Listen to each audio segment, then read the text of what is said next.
And so we settle in. You can feel your body beginning to grow heavy in the most pleasant way. In our time together tonight, there is nothing to examine and nothing to understand, only the gentle rhythm of a story, of a time when the most powerful minds in the world weren't terrified of a little bump. Before we drift too far, if you feel a connection to this place, you're welcome to leave a quiet like or subscribe. Think of it not as a task, but as leaving a soft footprint in the sand before you continue your journey inward. And if you feel like it, you can leave a comment, letting me know what city you're listening from, and what time it is there. It's always nice to know where in the world this little bubble of quiet has found a home. But now, let all of that drift away. All right, let the shadows in your room grow long and soft. Maybe you can hear the faint sound of your own breathing. Then together, let's allow the story to begin.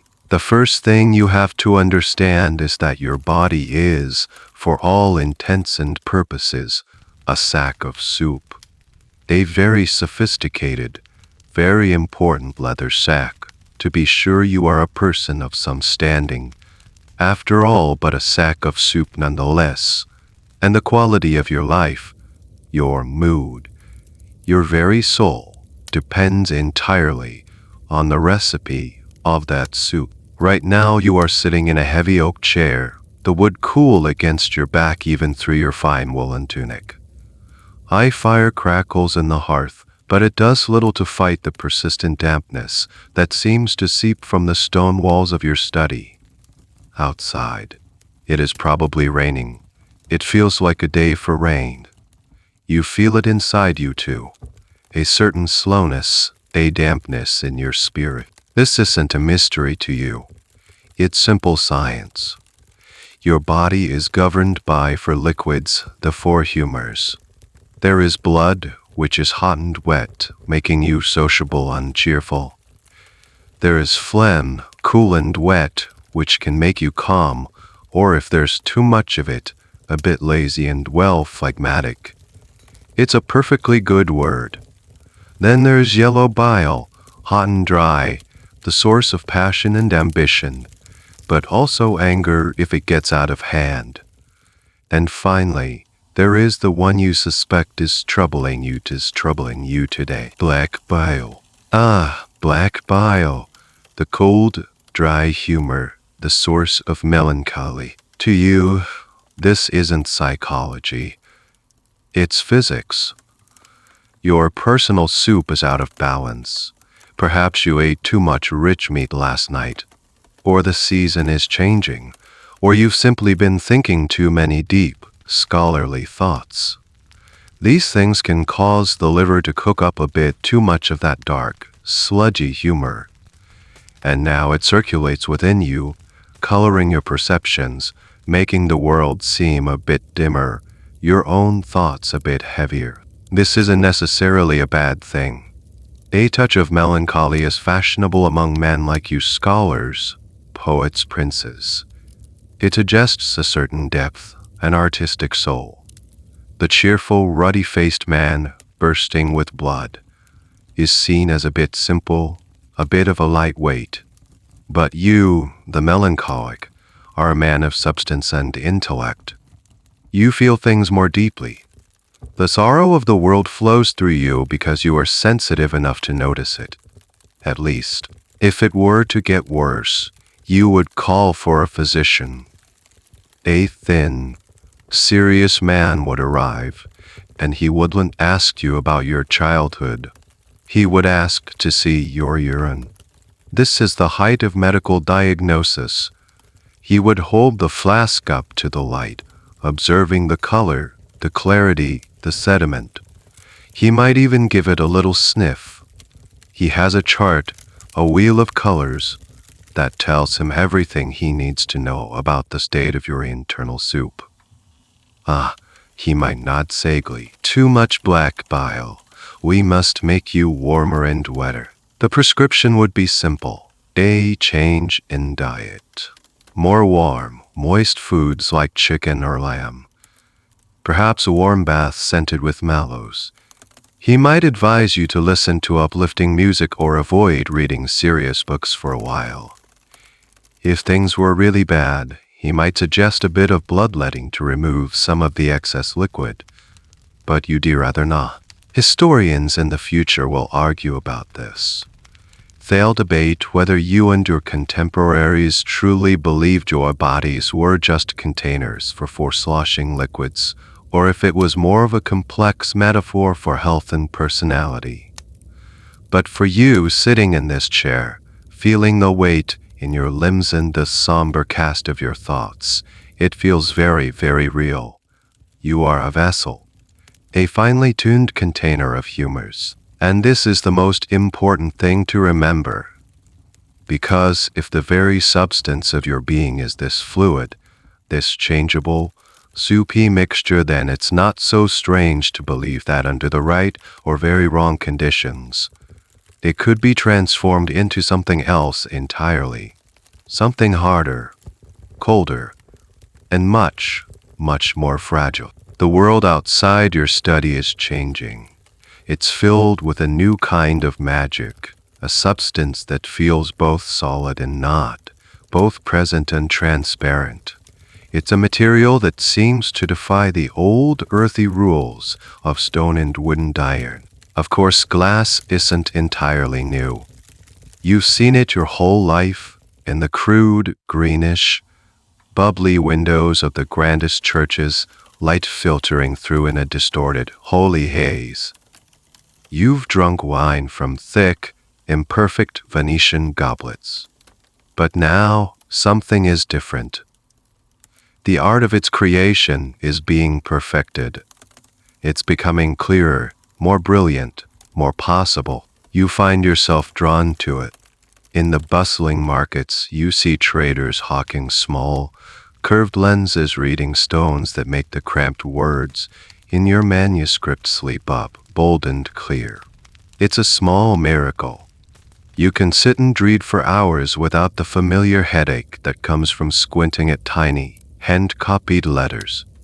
You hold the cool, smooth disk in your palm, marveling at how it bends the light, how it reshapes reality just by passing through it. Then there are the mirrors, not the old ones, the polished discs of steel or silver that gave back a dim, moody version of your face.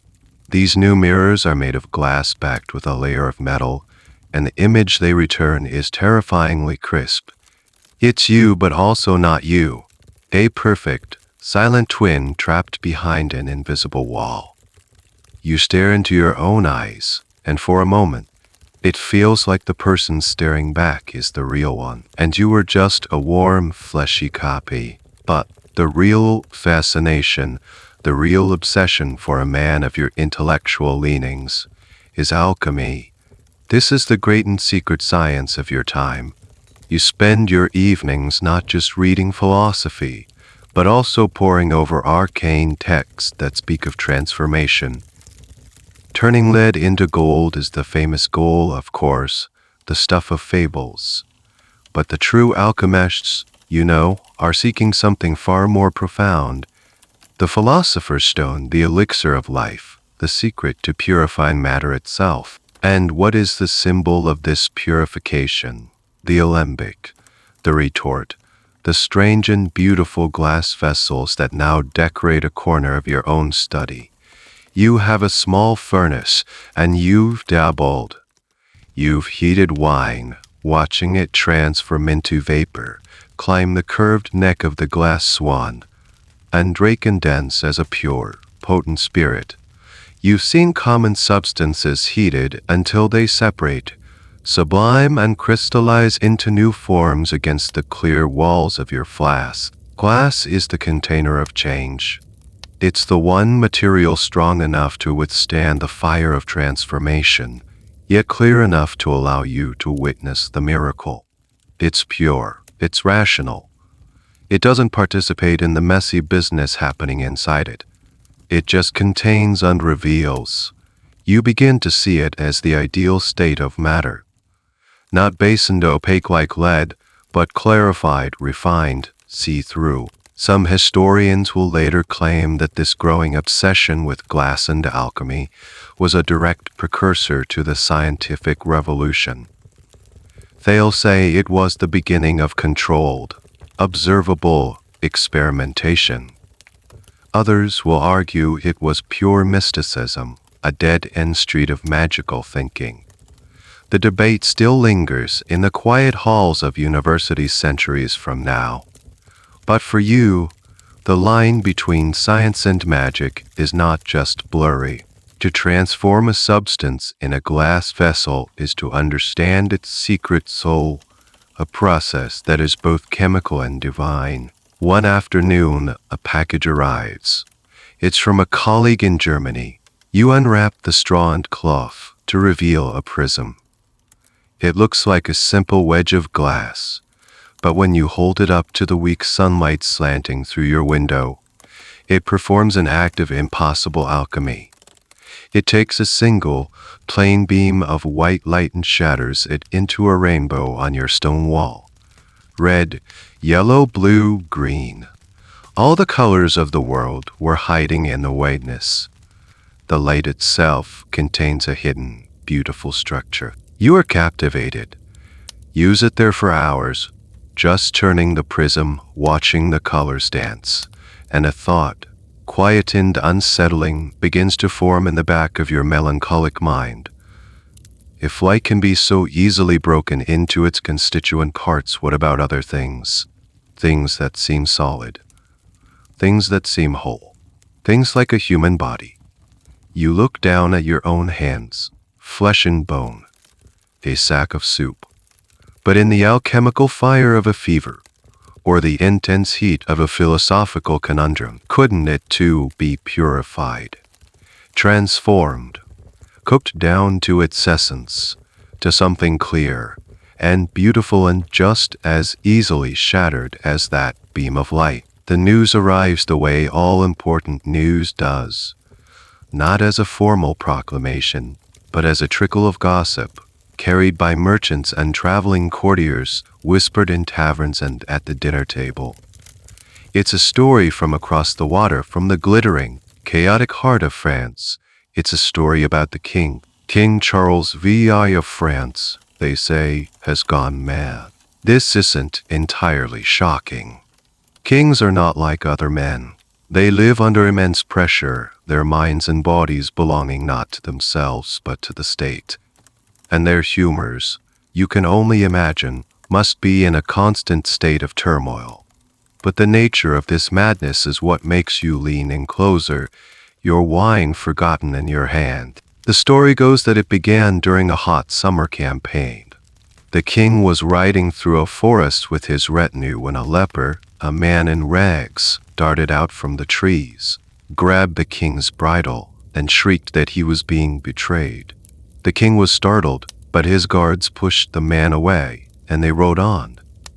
A short while later, under the baking sun, a young page, drowsy with the heat, accidentally dropped his lance, which clattered against the helmet of the knight in front of him. The sharp, metallic sound seemed to break something in the king. His eyes went wild, screaming treason. They are delivering me to the enemy.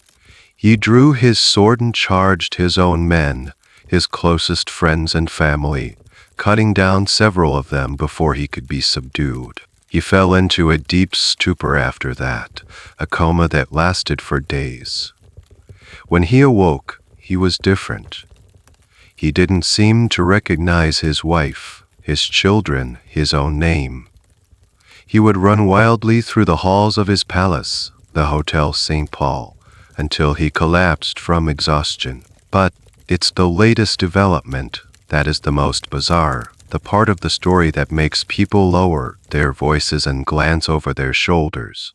The king, they say, now has a peculiar and unshakable delusion. He believes his body is made of glass. You try to picture it.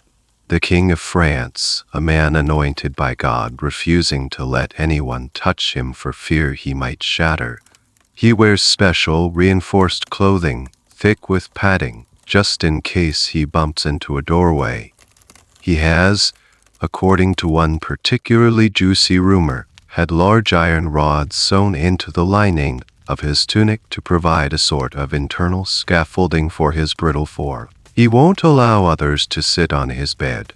He moves slowly, deliberately, a look of constant, high-strung terror on his face. The court, of course, has to adapt. A meeting with the king becomes a strange, slow-motion ballet, everyone keeping a careful distance, speaking in soft tones, lest a sudden exclamation or a hearty laugh send a fatal vibration through the royal person. It's a strange and pitiable image. But in your melancholic, intellectual mind, it also sparks a flicker of something else. Recognition. It's an extreme case, to be sure, the product of a royal mind cracking under royal pressure. But the idea itself doesn't feel entirely alien. You think of your alchemical glassware, so pure and so fragile. You think of the way light fractures through your prism. The king's delusion, in a strange way, has a certain poetry to it. A man whose life is all public spectacle, whose body is a symbol of the entire nation, becomes transparent. A man whose power is absolute becomes terrifyingly vulnerable. Later historians will debate the precise diagnosis of Charles V.I. Some will call it schizophrenia. Others will point to bipolar disorder. A few will even argue that his first fit was caused by heat stroke, and the subsequent psychological trauma, combined with the guilt of having killed his own men, is what fractured his mind. There's a persistent, though likely untrue, tale that he was poisoned that will never be fully answered. For now, the story is just a fascinating, chilling piece of news. A cautionary tale, but it plants a seed in the fertile soil of your mind. You find yourself walking a little more carefully around your study. You place your wine goblet on the table with a touch more gentleness. You eye the hard corners of your desk with a new, subtle apprehension. It's just a story about a mad king, you tell yourself. It has nothing to do with you. You are a man of reason, a man of learning. Your mind is your fortress, but the thought lingers clear and sharp as a shard of broken glass. If it can happen to a king whose body is protected by God and an army, what's to stop it from happening to a simple scholar, alone in his quiet room? The season turns. The dampness you felt in your spirit is no longer a visitor. It has taken up permanent residence. The world outside your window seems to have been painted in shades of gray and brown, and the color has leached into your thoughts as well. The black bile, your old enemy, is ascendant. This is more than the gentle, fashionable melancholy once cultivated. That was a poet's mood, something to be savored with a glass of wine and a sad lute tune. This is a heavy cloak. It smothers your interest in your books, in your alchemical experiments, even in your food. Use it at your desk for hours, staring at a single sentence in a manuscript, the Latin words blurring into meaningless squiggles. The joy you once found in a complex philosophical argument is gone, replaced by a hollow echo. You are not alone in this. Many of your peers, other men of wealth and education, describe a similar affliction. They call it the scholar's disease. It seems to be a peculiar side effect of a life of leisure and intense thought. The farmers in the fields, the blacksmiths at their forges, the merchants in the marketplace, they don't seem to suffer from this particular brand of soul weariness. Their humors are kept in balance by the simple, rhythmic demands of their bodies. With your endless hours for contemplation, have too much time to let your mind wander into dark corners. Your thoughts have become your own worst enemy. You find yourself dissecting every sensation, every motivation. Why did you just sigh? What is the precise nature of the weariness in your legs? You have turned the full force of your intellect inward, and it's like using a cannon to inspect a flower. You are blasting your own peace of mind to pieces. The world feels distant, separated from you by a thick, invisible barrier. When someone speaks to you, you hear their words, you understand them, but they seem to travel a long way to reach you. You formulate a reply, and your voice sounds strange in your own ears, as if it belongs to someone else. It's a profound sense of alienation, not just from others, but from yourself. You feel like an actor playing the part of a scholar, going through the motions of your life without any genuine connection. This, of course, only deepens the melancholy. It's a perfect, self-perpetuating cycle. Your intellect, the very thing that defines you, has become a tool of self-torment. You are too smart for your own good. This is a surprisingly common trope, a sort of humble brag among the educated elite of your time. Future psychologists might call this analysis paralysis or depressive rumination. For you, it's just the unfortunate price of having a superior mind. Can be honed to such a sharp edge that it becomes dangerous to the touch. You try the usual cures. You force yourself to eat warm, moist foods. You take walks, though the landscape seems to mock you with its drabness. You invite a musician to play for you, but the cheerful melodies sound tinny and absurd. Nothing seems to penetrate the fog. One evening, you are holding your wine goblet, a fine piece of Venetian crystal. You are admiring the way the candlelight glows through the deep red of the wine. You swirl it gently, watching the liquid coat the inside of the glass, in a thought that has been lurking in the shadows since you heard the story of the French king comes forward into the light. The glass is clear, the wine is liquid. Your body is a vessel. Your mind, you realize with a jolt of horror, has been working on you like an alchemical furnace. The constant heat of your anxieties, the relentless fire of your overthinking, has been slowly, secretly, changing your very substance. It has been boiling away the soupy, flexible humors, the blood, the phlegm, and leaving behind only the distilled, purified, and terribly brittle essence. You look from the goblet to your hand holding it. The skin, the knuckles, the fingernails. It all still looks like flesh, but for the first time it doesn't feel like flesh. It feels like a clever imitation, a costume. Underneath, you suspect something has fundamentally changed. The transformation is nearly complete. You feel a wave of dizziness, a cold sweat on your brow. This isn't just a metaphor anymore. It's a diagnosis, a terrifying, logical conclusion arrived at by your own magnificent, miserable brain. The scholar's disease isn't just a sickness of the mind.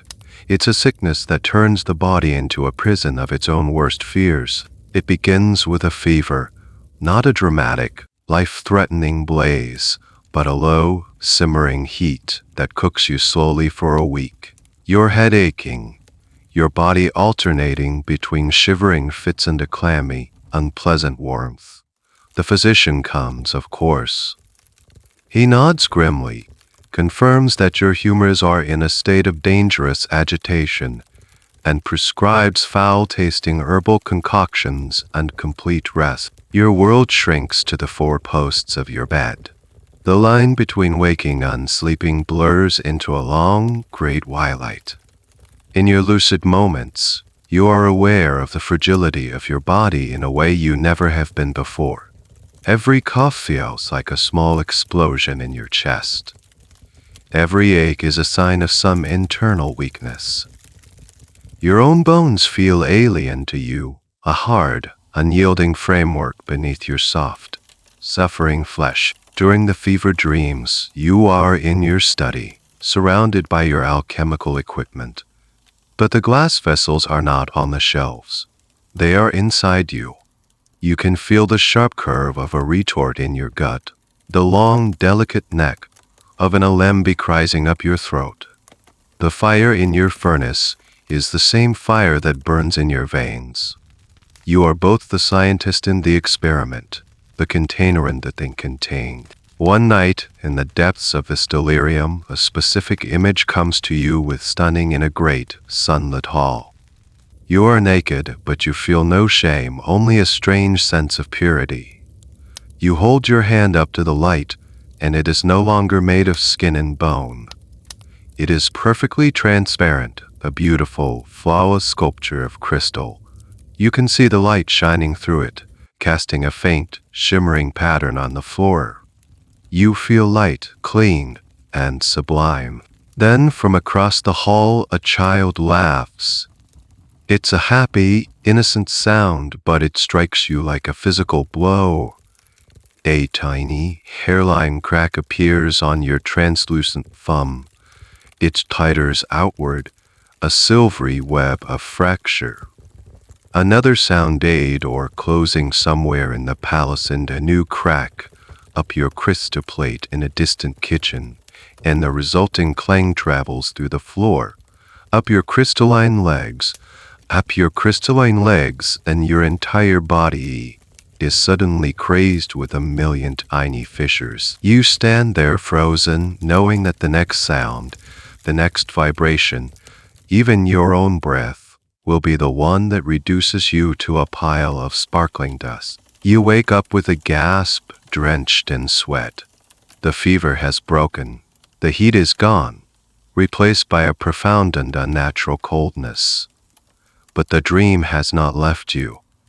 It clings to you, more real than the heavy blankets, more real than the concerned face of your servant peering at you from the doorway. You slowly, carefully sit up in bed.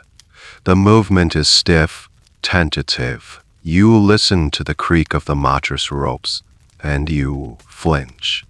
You look down at your hands, resting on the coarse linen sheet. They look like your hands. You can see the fine hairs, the texture of the skin, the pink of the nail beds. But the knowledge from the dream is seated deep inside you.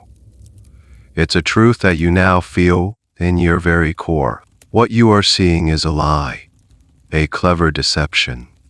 The fever was not an illness. It was the final stage of the alchemical process. The fire has done its work. It has burned away all the impurities, all the soft, messy, organic matter.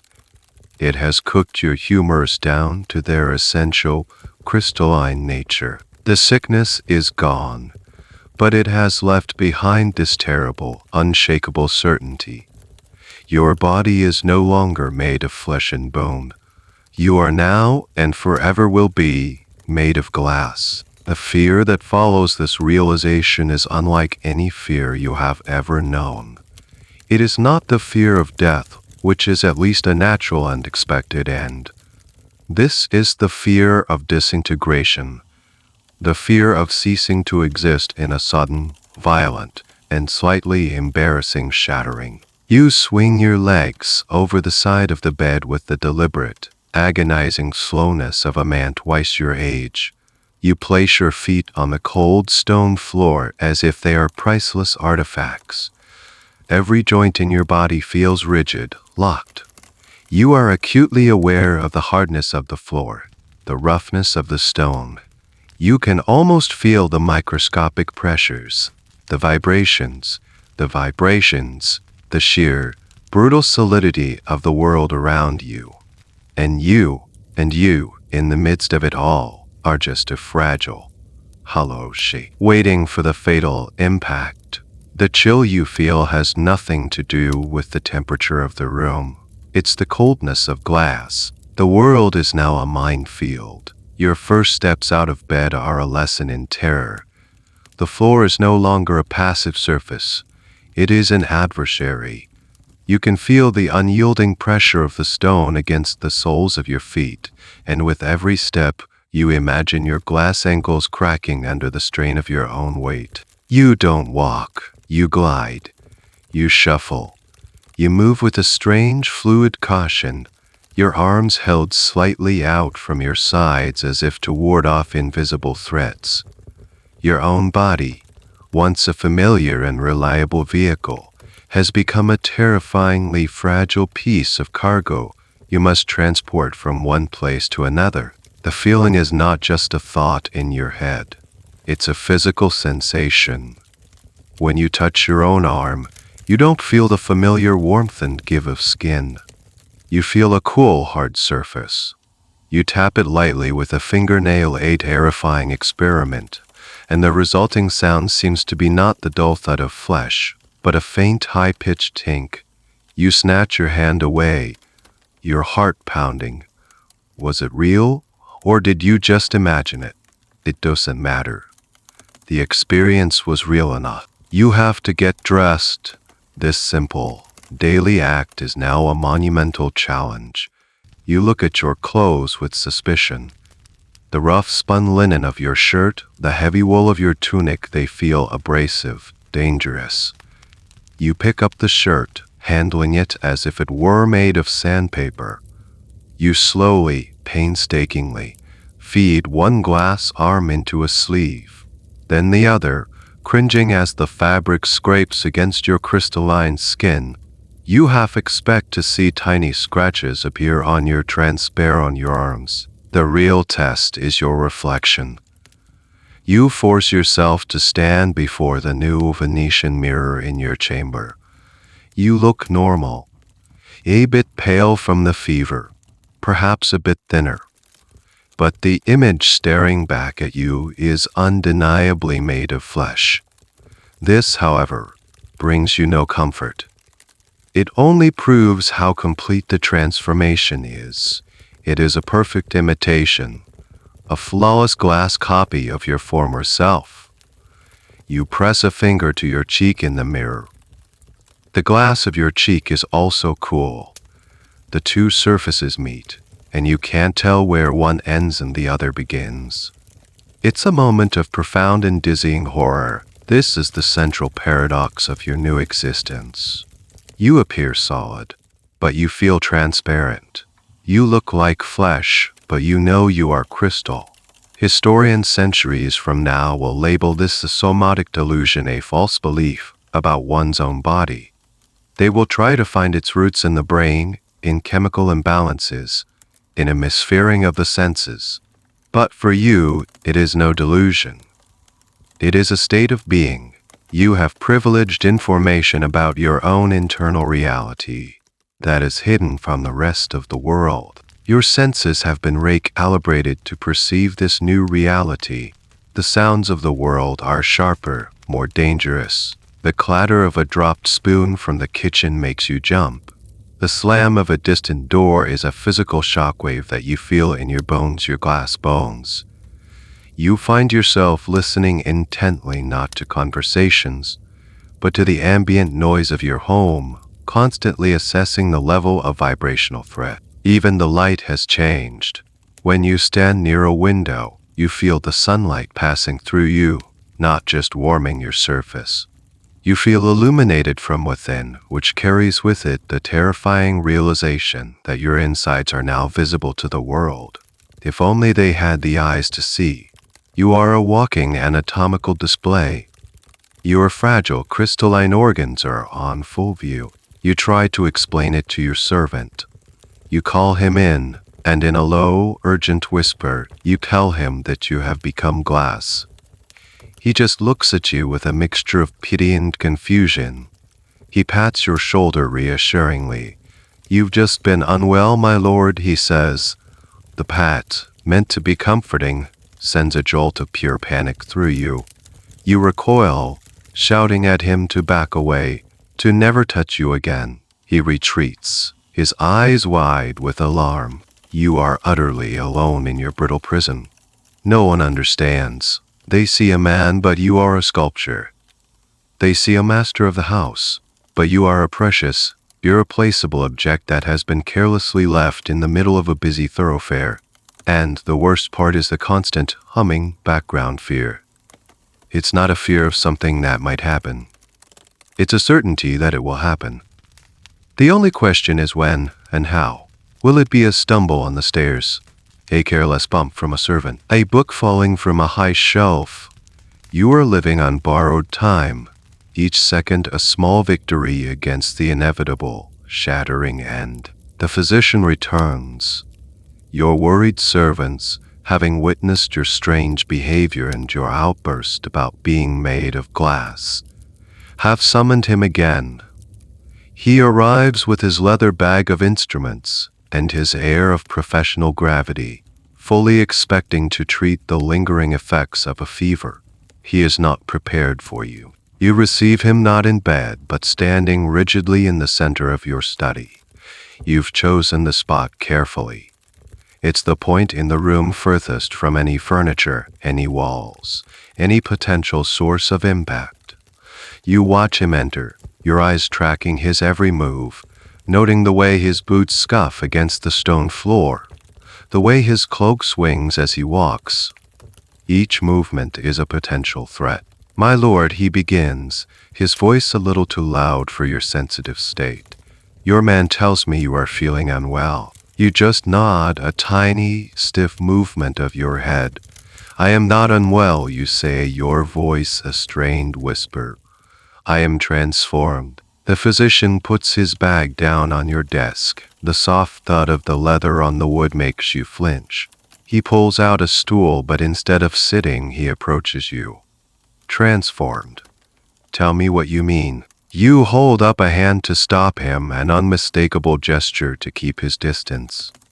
Do not come closer, you command. It is not safe. He pauses, a flicker of confusion in his eyes. He is a man used to poking, prodding, and palpating his patients. Your refusal is a breach of protocol. I must examine you to understand the nature of your complaint. My complaint, you say with the slow, deliberate patience of someone explaining a complex concept to a child, is that my body is now composed entirely of glass. The physician blinks. He glances at your servant, who is hovering nervously by the door, and then back at you. He forces a small, professional smile. Ah, glass. I see. A fascinating notion. A result of the fever, no doubt. The humors, when agitated by heat, can create powerful and strange fancies in the mind. This is not a fancy, you insist. It is a physical reality. My flesh has been vitrified. You use the alchemical term deliberately. It is a word of science, of process. This should make him understand. It does not. He takes a step closer.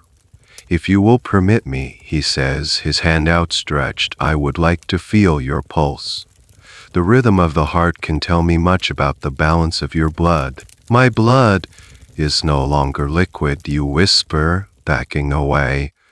And if you touch my wrist, you will shatter it. Now the physician's expression changes. The professional sympathy hardens into a look of clinical assessment.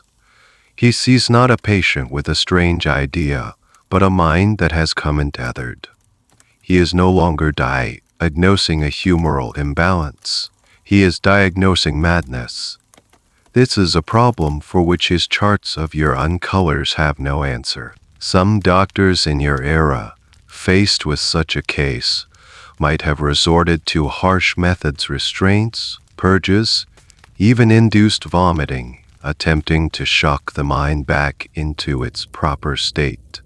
But this man is more modern, more philosophical. He decides to engage with your delusion. Glass, you say, he muses, stroking his beard. And is it like the glass of a window or the glass of a bottle? He is trying to map the terrain of your madness. It is like the finest Venetian crystal, you reply, a little proud despite your terror. Clear, but terribly brittle. I see. And this condition, does it affect your digestion? Your sleep? He is back on familiar ground now, ticking off a list of symptoms. You try to explain that digestion is now a process of careful internal stacking, that sleep is a terrifying state of unconscious vulnerability. He just nods, making little notes in his head. He will never understand. To him, your body is still a sack of soup. To you, it is a glass sculpture. The gulf between your realities is absolute. Eventually, he retreats to your desk and begins mixing a foul-smelling brown powder with a little water. A concoction to soothe the black bile, he explains. It has a grounding effect. It will help to quell these crystalline notions and restore a more earthy composition to your humors. He wants to make you soup again. He wants to turn you back into mud. You look at the murky potion he offers you, and you feel a wave of revulsion. He is trying to contaminate your newfound purity. You refuse the medicine. The physician sighs, a long, weary sound. He packs his bag, gives your servant instructions to keep you calm and quiet, and to try to get you to eat warm, heavy foods. He has a profound case of melancholy. He tells your servant in a loud whisper, as if you are no longer in the room. It has seized his rational mind. We must pray it passes. After he leaves, you stand in the center of your room for a long time, the silence ringing in your ears. The visit has confirmed your deepest fear. You are not just fragile. You are alone. Utterly and completely alone in your transparent, terrifying world. The world which was once your dominion has now shrunk to a small, carefully padded archipelago of safe zones. Your life is no longer measured in days and nights, but in a series of perilous journeys from one piece of furniture to another. Take, for instance, the simple act of sitting down. You approach a chair as if it were a wild animal. It is no longer an object of comfort and rest. It is an instrument of potential destruction. You circle it slowly, examining its construction. You note the hard, unforgiving lines of the carved oak arms. You run a hand hovering an inch above the surface over the woven seat, testing for any stray splinters or anevnins. The most terrifying part is the moment of commitment, the point of no return when you begin to lower your fragile body. You bend your knees with an agonizing slowness, your muscles screaming in protest. You are trying to control the descent to eliminate any possibility of a sudden, jarring impact. You aim for the center of the seat, calculating the trajectory like an astronomer predicting the path of a comet. Finally, contact. The moment your glass buttocks touch the woven surface is a moment of pure, crystalline terror. You don't relax. You remain rigid, perched on the absolute edge of the seat, your back held ramrod straight, not daring to lean against the hard wooden backrest. You feel the pressure, the slight give of the weave, and you imagine a starburst of cracks radiating outward from the point of contact. You sit there barely breathing for a few minutes, conducting a full-body inventory. Do you feel any new vibrations? Any signs of stress fracture? Only when you are reasonably certain that you have survived the maneuver do you allow yourself a small, shallow breath. Getting up is just as fraught with danger.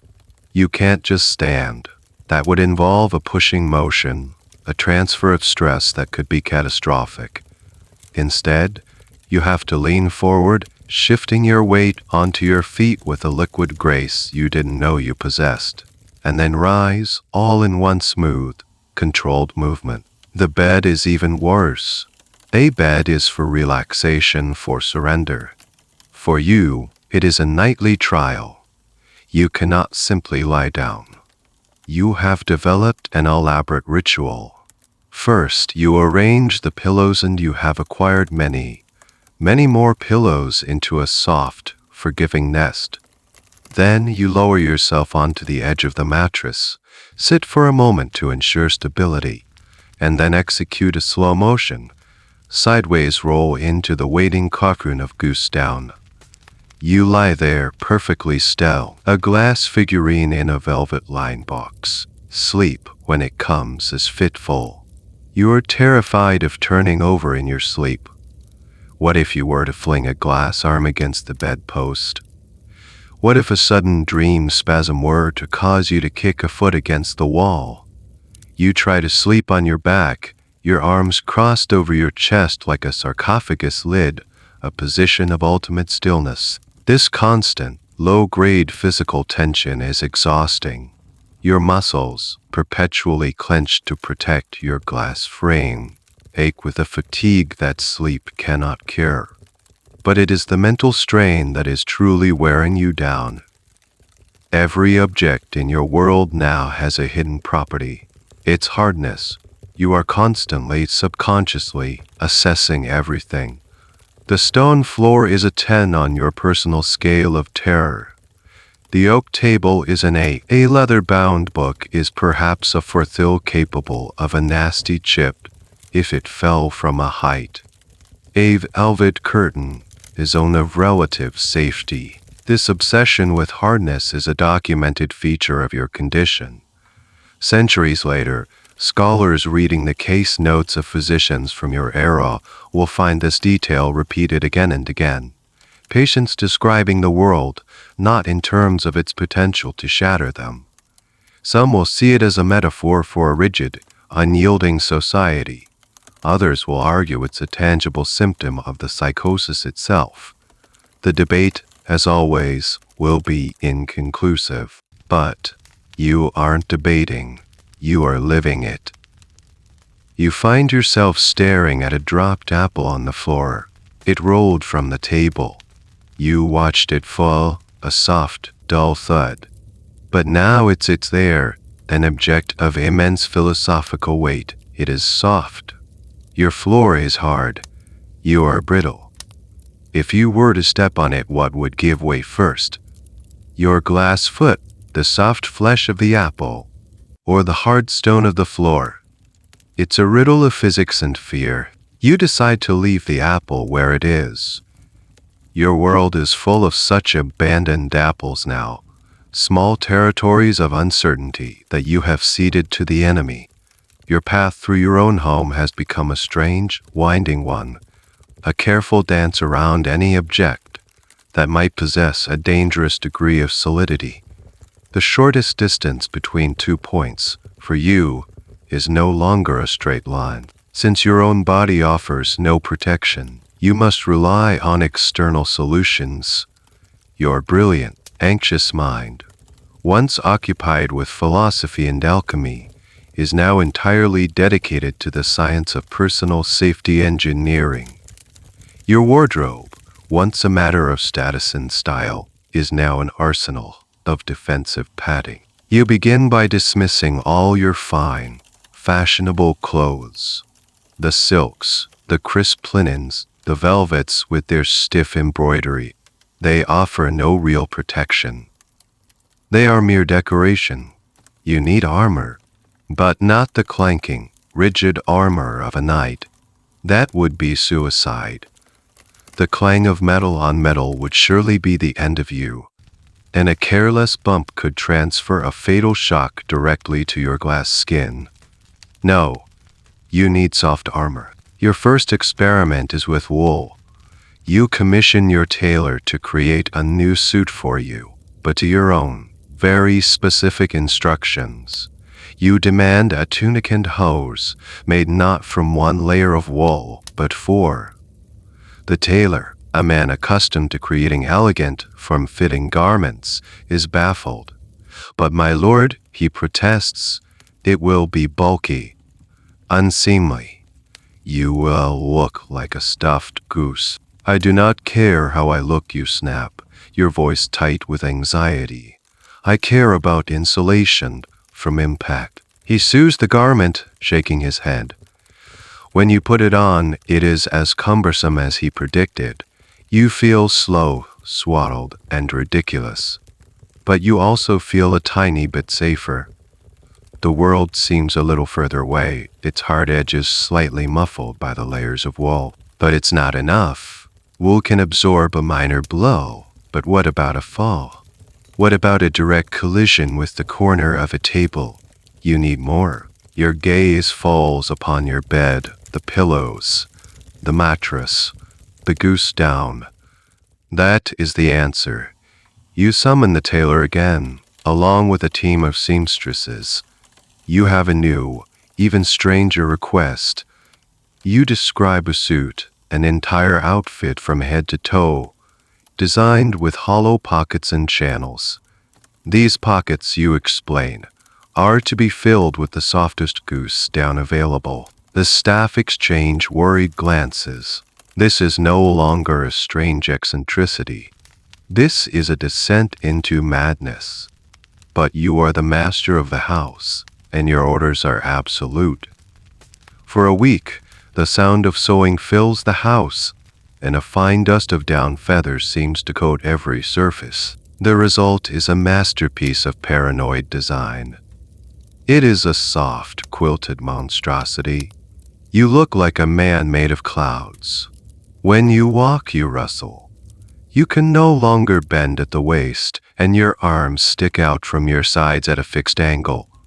But when you tentatively bump against a wall, you feel almost nothing. The impact is absorbed into your puffy, feathery shell. For the first time in weeks, you feel a flicker of something approaching security. Of course, this creates new problems. The suit is incredibly hot. Your body, already struggling with its humoral balance, is now trapped in a personal furnace. And the sheer bulk of it makes navigation even more difficult. You can no longer fit through narrow doorways. You have to turn sideways and shuffle through. Your home begins to transform around your new needs. You have your servants move furniture away from the walls, creating wide, clear pathways. You have them hang thick, heavy tapestries over any exposed stone. Sharp corners on tables and chests are draped with layers of velvet. Your study, once a place of stark, scholarly order, now looks like a padded room in a very luxurious asylum. There's a strange little historical footnote that will fascinate scholars centuries from now. The account of a Dutch merchant who suffered from your same delusion. His solution was different. He refused to leave his room, and he had it entirely lined with mattresses, walls, floor, and ceiling. He lived in the center of this soft, yielding box, a prisoner in his own safe space. You haven't gone that far, not yet. You are still trying to move through the world, albeit a world you are actively upholstering. Your life is now governed by pillows. You don't just sleep on them. You wear them. You travel with them. When you must sit, a servant first places a half-dozen cushions on the chair, creating a throne of softness. When you move from one room to another, a servant walks ahead of you, holding a large pillow like a shield, ready to intercept any unexpected collision. You are a fragile king in a court of cushions. It's absurd. This small part of your mind, the part that still remembers being a rational scholar, screams at the ridiculousness of it all. You are a man of learning, a man of status, and you are dressed like a pillow with legs. But the fear is stronger than the shame. The fear is stronger than reason. You will gladly accept looking like a fool if it means you can survive until lunchtime. And so you rustle through your softened, muffled world, a man wearing his own bedding as a shield against the hardness of reality. In the quiet, padded fortress of your home, you have time to contemplate the specific vulnerabilities of your new glass anatomy, and a peculiar, surprisingly persistent anxiety begins to dominate your thoughts. It is the fear of your own backside. It starts as a logical deduction. If your entire body is made of glass, then all parts are equally fragile. Your arms, your legs, your head, all are at risk. But you can see your arms and legs. You can instinctively protect your head. The one part of your body that you cannot see, the part that is most often in direct, forceful contact with the hard surfaces of the world, is your posterior. Every time you sit, You are performing a blind stress test on a vital, and now terrifyingly brittle, part of your anatomy.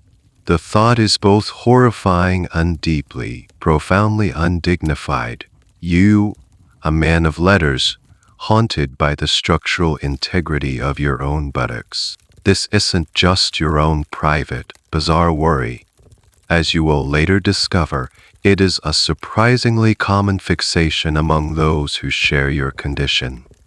The great English scholar Robert Burton, in his monumental work on melancholy, will devote specific passages to this very issue. He will describe learned men, powerful nobles who live in constant terror of shattering their own glass rears. One, he notes, refused to sit down for years, eating his meals standing in a strange, supportive sling. Another would only sit if a servant first placed a soft pillow on the chair, and would then lower himself with the utmost caution, a process that could take a quarter of an hour. You are, it turns out, part of a small, terrified fraternity. This knowledge, however, is in your future. For now, you are alone with the problem, and it is a problem that requires an engineering solution. Your padded suit is a good first line of defense, but you feel you need something more targeted, something more robust for that specific high-impact zone. You summon your long-suffering tailor once again. By now he has learned not to question your requests, no matter how strange. He just stands there, his expression a perfect mask of professional neutrality, as you explain your latest design. You want a special cushion, but not just any cushion. This one must be constructed to your exact specifications. It must be a perfect negative impression of your own anatomy, a soft mold that will cradle and support your form, distributing the pressure evenly. Furthermore, you want it to be portable. You sketch out a design for a sort of harness, a system of leather straps that will allow you to wear the cushion at all times. A permanent, personal buffer between you and the hostile world of chairs. The tailor goes to work. The result is a device of surpassing absurdity.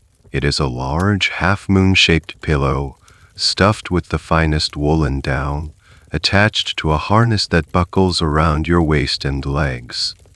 You look like a beetle with a giant, soft growth on its back. Putting it on for the first time is a humbling experience. But when you perform a test sit, the effect is undeniable. The cushion receives you like a cloud. The pressure is so perfectly distributed that you feel almost no single point of contact. It is a triumph of paranoid engineering. The problem, of course, is mobility. Walking with this device strapped to you is awkward. The cushion sways and bumps against the back of your legs. It also makes your already bulky down suit look positively streamlined by comparison, and the sheer look of it is a source of deep shame. You catch your servants trying, and failing, to stifle their laughter. You see the pity and alarm in their eyes. You are forced into a compromise. You cannot wear the device at all times. It is simply too cumbersome, so it becomes a ritual object. When you intend to sit, a servant brings the safety cushion, as you've started to call it. It is placed on the chair. You unbuckle the harness from your padded suit, connect it to the cushion, and then, and only then, do you commit to the act of sitting. The whole process is a ridiculous, time-consuming ceremony, but it gives you a sliver of peace. It isolates one of the key threats. You have analyzed a problem and engineered a solution. You have taken control of the situation, or so you tell yourself. The truth is, you are a prisoner to your own solutions. Your life is now dictated by a set of bizarre, self-imposed rules and the strange contraptions you have built to enforce them. You have solved the buttocks problem, but in doing so, you have created a dozen new problems of social alienation and personal indignity. But that is a price you are willing to pay. Dignity is a luxury you can no longer afford. Survival is everything. Your world may have shrunk to the size of your padded house, but the outside world has not forgotten you. You are still a man of some importance. Invitations arrive, carried by servants who are your new. Puffy silhouette with ill-concealed astonishment. Summons to court, requests for your presence at scholarly debates, invitations to family weddings. Each one is a small paper and ink bong. You must now navigate a social life while being in your own mind, a walking, talking piece of priceless, fragile stemware. The very concept is a nightmare. Your first challenge is a visit from a local baron, a bluff, hardy man whose every gesture is an explosion of energy. He is a man who claps people on the back, who shakes hands with a bone-crushing grip, who laughs from the belly in a way that seems to shake the very foundations of the room. He is, in short, your purse in a lanchetris. You receive him in your study, which now resembles a luxurious nest. You are standing in your designated safe zone, wearing your full, down-filled suit. The safety cushion for your posterior is placed prominently on a nearby stool, a silent, baffling statement of intent. The Baron strides in, bringing a whirlwind of noise and motion with him. "My dear fellow," he booms, his hand outstretched for a handshake. "Good to see you up and about. I heard you were unwell." You recoil as if he were brandishing a hot poker. "Stay back." You manage to squeak, your voice muffled by your padding. You hold up your feathery arms in a clumsy X shape. The Baron freezes, his hand hovering in mid-air. A look of profound confusion crosses his face. "What in God's name are you wearing?" he asks, his voice dropping from a boom to a bewildered murmur. "Protective measures," you explain. "I have a condition of a fragile nature." You cannot bring yourself to say the word glass. Not to him. He would laugh. The vibration of that laugh, you are certain, could be fatal. The entire meeting is a masterclass in social awkwardness. You refuse to sit, even on your carefully prepared cushioned throne, because the act of sitting and rising would be too complex to perform in front of a guest. The Baron, trying to be polite, remains standing as well. The two of you stand in the middle of the room like two bizarre statues, shouting pleasantries across a carefully maintained 6-foot gap. Every time he takes a step, you take a shuffling step back, and you flinch, tracking the arc of his hand as if it were a deadly weapon. He leaves eventually, convinced you have thoroughly lost your mind. The news will be all over the county by nightfall. The eccentric scholar has become the mad scholar. Then there is the matter of a formal dinner you are obligated to attend at a neighboring estate. The thought of it fills you with a cold dread that has nothing to do with your humoral balance. A crowded room. People moving, jostling. Servants rushing about with heavy trays. The clatter of silverware. It is a minefield of acoustic and physical threat. You spend days planning your strategy. You will arrive late and leave early to avoid the crush. You will require a specific chair, in a corner, with no one seated behind you. You will bring your own pillow, a smaller, more discreet one, but a pillow nonetheless. When you arrive, your entrance causes a stir. Your padded suit, though slightly less voluminous than your at-home version, still makes you look twice as wide as any other man. You move with a slow, deliberate glide that parts the crowd before you. People stop their conversations to stare. Whispers follow. You like a trail of smoke. You spend the entire evening in a state of hypervigilance. You cannot focus on any conversation. Your mind is a threat assessment machine. The man to your left is gesturing too wildly. The servant behind you is holding a stack of plates at a precarious angle. The music from the minstrels in the gallery feels like a physical assault, a constant, thrumming vibration against your delicate form. Someone tells a joke. The table erupts in laughter. You don't hear the punchline. You feel it. The collective vibration travels up the legs of the table, through your carefully placed cushion, and into your very core. You grip the edge of the table, your knuckles white, waiting for the shattering. It doesn't come, but the fear is exhausting. You are performing the part of a sociable nobleman, while inside you are a bomb disposal expert on the verge of a panic attack. Centuries in the future, sociologists will write about the performance of self in social situations. They will have no idea how literally you are living that concept. You are performing human while knowing you are glass. You leave the dinner having spoken to almost no one, having eaten almost nothing, and having convinced everyone present that you are deeply, irrevocably strange. Your social standing, once a source of pride, is now a casualty of your condition. It is shattering, piece by piece, just as you fear your body will. And in a world where status and reputation are everything, you are not sure which is worse. The whispers about your own madness are now mingling with the older, more dramatic stories still trickling out of France. The tale of King Charles VI, your fellow sufferer, has evolved. It's no longer just a story of a tragic, passive victim. It's now a story of proactive, if bizarre, engineering. A courtier, recently returned from Paris, shares the latest news, and it resonates with you on a deeply personal level. The king, he says, has become so convinced of his fragility that simple padding is no longer enough. He has taken a more structural approach. He has had his tailors reinforce his clothing not with down or wool, but with long, thin iron rods. You picture it immediately. A sort of hidden, internal cage. A personal suit of armor worn under the royal silks and velvets.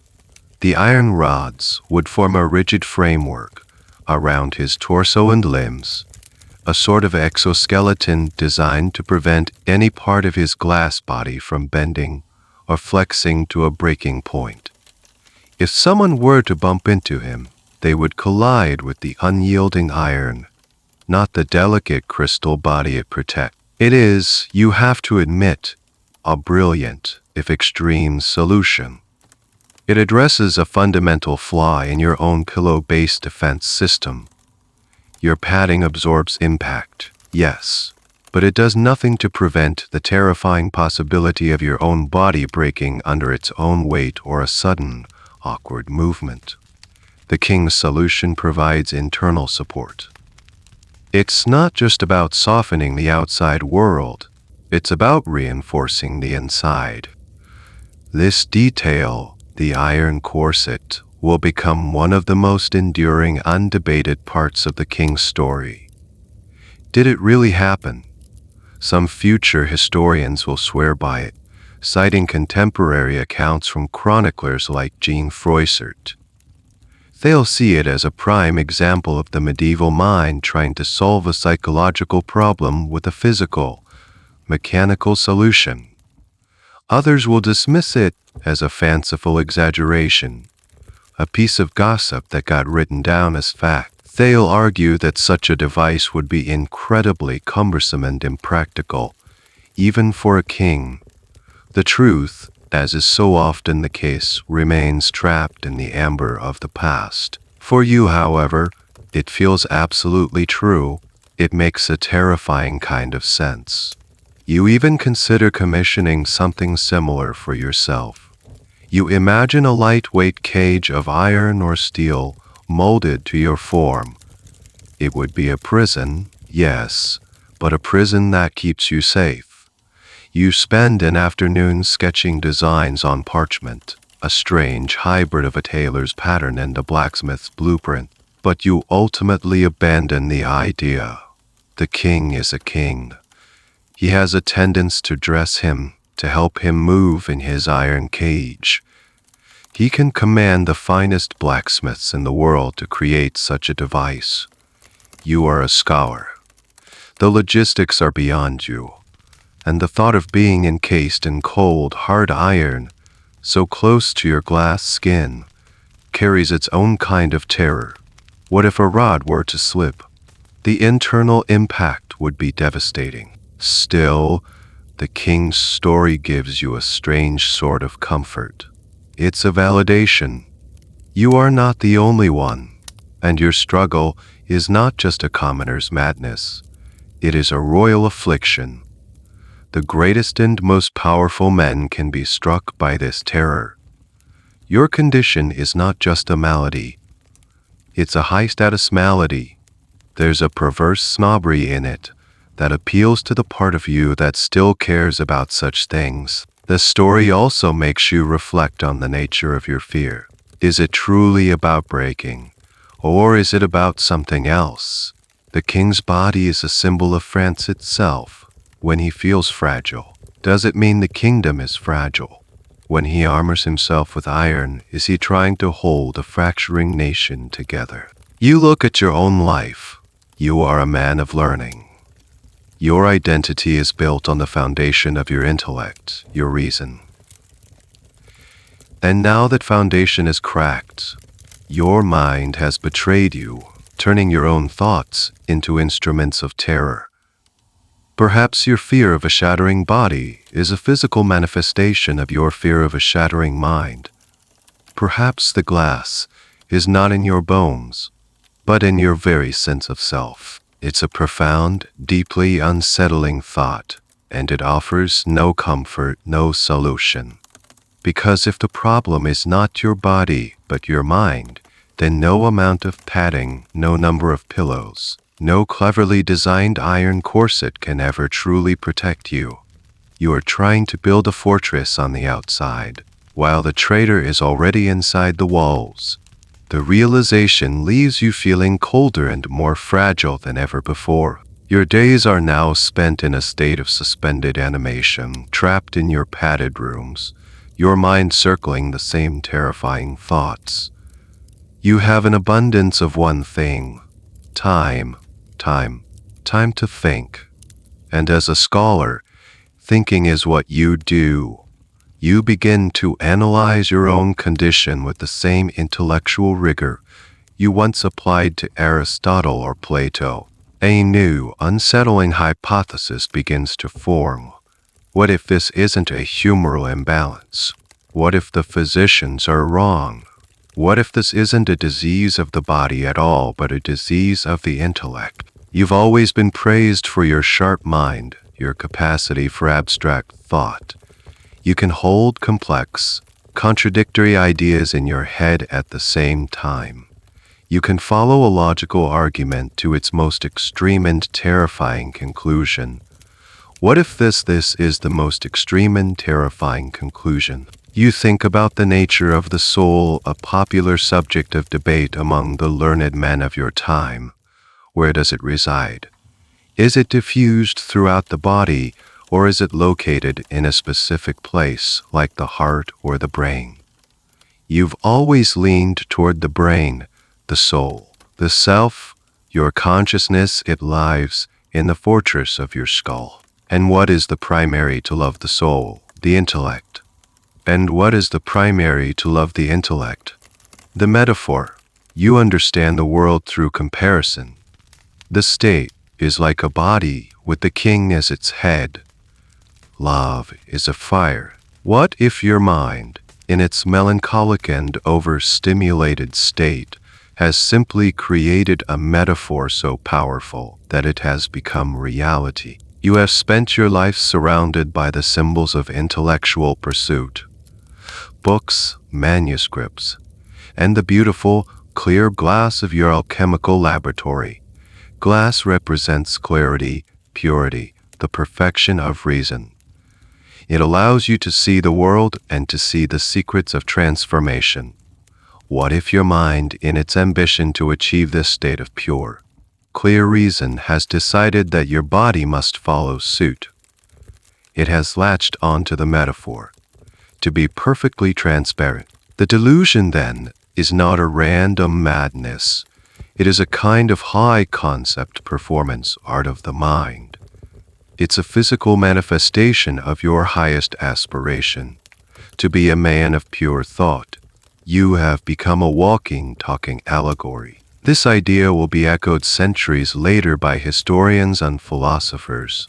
They will look back at the glass delusion, this strange, class-specific psychosis, and see it not as a simple medical curiosity, but as a philosopher's sickness. They'll argue that it was an occupational hazard for the first generation of European intellectuals, who were beginning to detach rational thought from the physical world. The mind was becoming a thing unto itself, a powerful engine that could, if not properly handled, go spectacularly off the rails and begin to attack the very body that housed it. The debate will rage. Was it a mental illness as they'd understand it, or a cultural syndrome, a specific way of being mad that was only possible in your unique historical moment? You, of course, are not debating. You are living the hypothesis. And it is terrifying, because if your intellect is the cause, then your intellect cannot be the cure. How can you reason your way out of a problem that reason itself created? Every attempt to think your way out of the glass prison just reinforces the bars. You are trying to use a glass key to unlock a glass door. This explains why the common people don't suffer from this.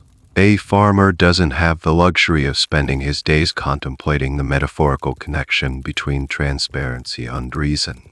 His thoughts are earthy, practical, tied to the soil and the seasons. His mind and body are one. But you, the scholar, have driven a wedge between them. Your mind has soared into the ethereal realms of pure ideas, and it has tried to drag your poor, clumsy, flesh and blood body with it. The result is this terrifying hybrid state. You are an angel of reason trapped in a body of glass. This new understanding changes nothing about your daily routine. You still wear the padded suit. You still fear the chairs. But it changes the nature of your despair. Before, you were the victim of a strange, alien transformation. Now, you are the author of your own misery. Your greatest strength, your mind, has become your greatest enemy. It is a brilliant, self-destructive engine, and you are trapped inside it. You pace your padded study, a prisoner not just of your fear, but of your own intelligence, and you have no idea how to turn it off. One day, a new physician arrives at your door. He has not been summoned by you or your servants. He is a traveling doctor from Padua, a man with a reputation for unconventional methods, and he has heard the stories of the mad scholar in his puffy suit. He is here out of pure intellectual curiosity. He is nothing like the last doctor. He is younger, with sharp, bird-like eyes that seem to see everything. He does not carry a chart of your own colors. He observes your padded room, your cautious movements, and your elaborate cushion thrown with an expression not of pity, but of intense interest. He introduces himself, and to your surprise, he does not try to touch you or even approach you. He sits on a stool on the far side of the room, respecting your invisible perimeter. "I have heard of your condition," he says, his voice calm and even. "I have encountered it before in Padua, and in Leiden. This alone is a revelation. You are not a unique monster. You are a case study. There are others. The usual cures have failed, I presume," he asks. "The purges, the bleeding, yes, the herbal concoctions to ground the humors." You nod, a small, stiff gesture. "Of course," he says, as if this is the most obvious thing in the world. "They are trying to cure the body. But the affliction is not in your humors. It is in your belief. They are applying a hammer to a problem that requires a key. You are stunned into silence. He understands. He is the first person to speak the language of your particular madness. He spends the next hour just talking to you. He asks you to describe the exact quality of your glass. Is it thick or thin? Does it have a color? Does it feel warm or cold? He listens with a focused intensity, not as if he is cataloging symptoms of insanity, but as if he is gathering data for a scientific paper.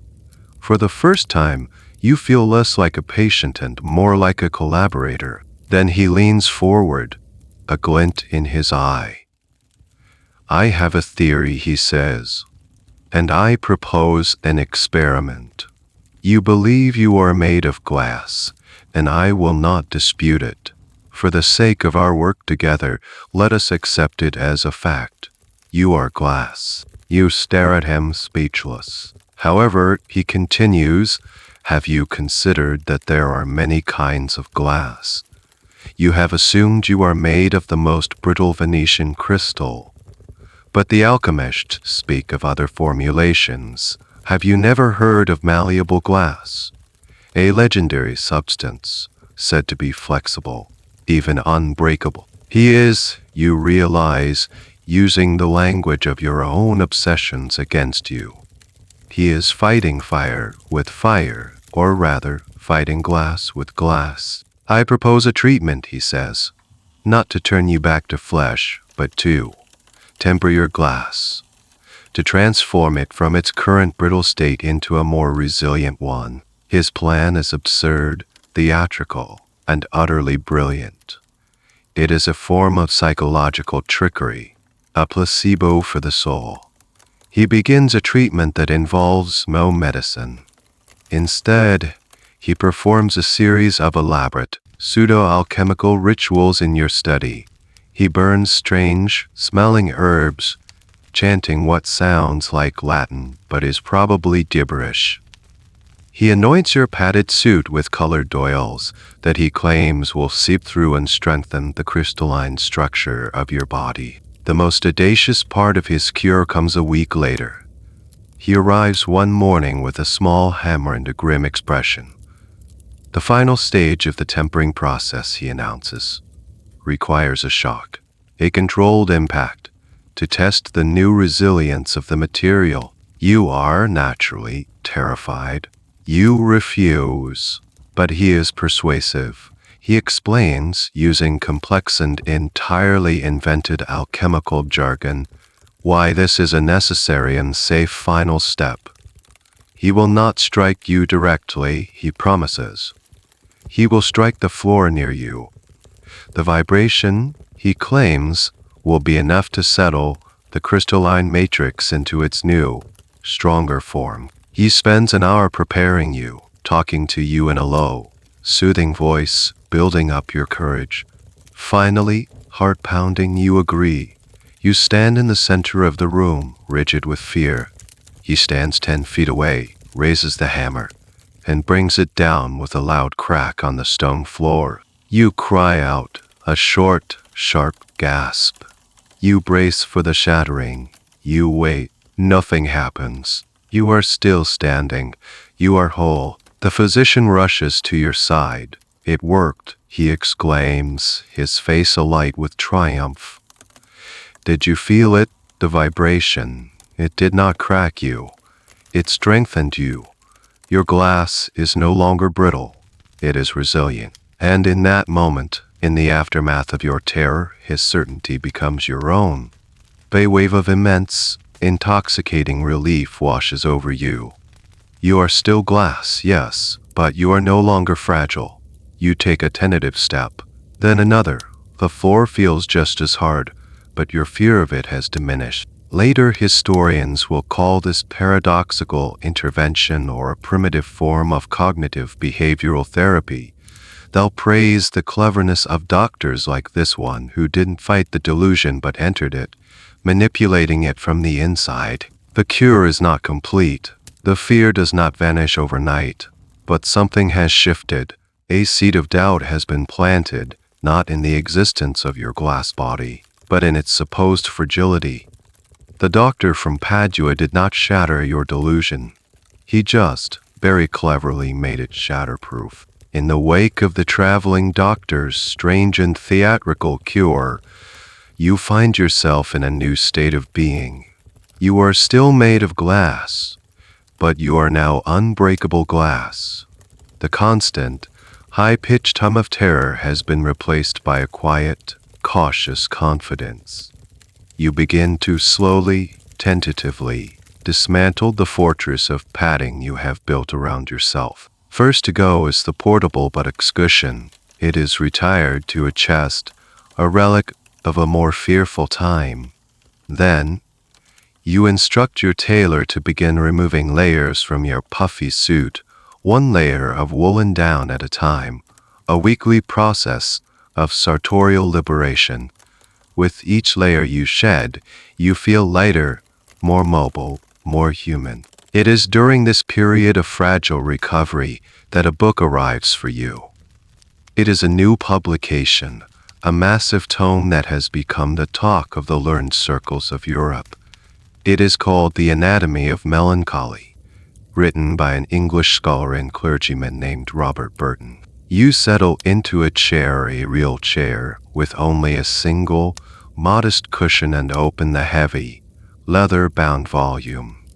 You expected wry, philosophical treatise, another worthy but dull exploration of the humors. What you find instead is a mirror. Burton has done something extraordinary. He has created a comprehensive, exhaustive, and encyclopedic map of the entire landscape of sadness. He leaves no stone unturned, no dark corner of the human mind unexplored. He writes of the melancholy of lovers, of scholars, of kings. He quotes from hundreds of sources, from ancient physicians to contemporary poets, weaving together a vast tapestry of human sorrow. And then you find it, a section dedicated to the specific symptoms and delusions that can arise from an excess of black bile.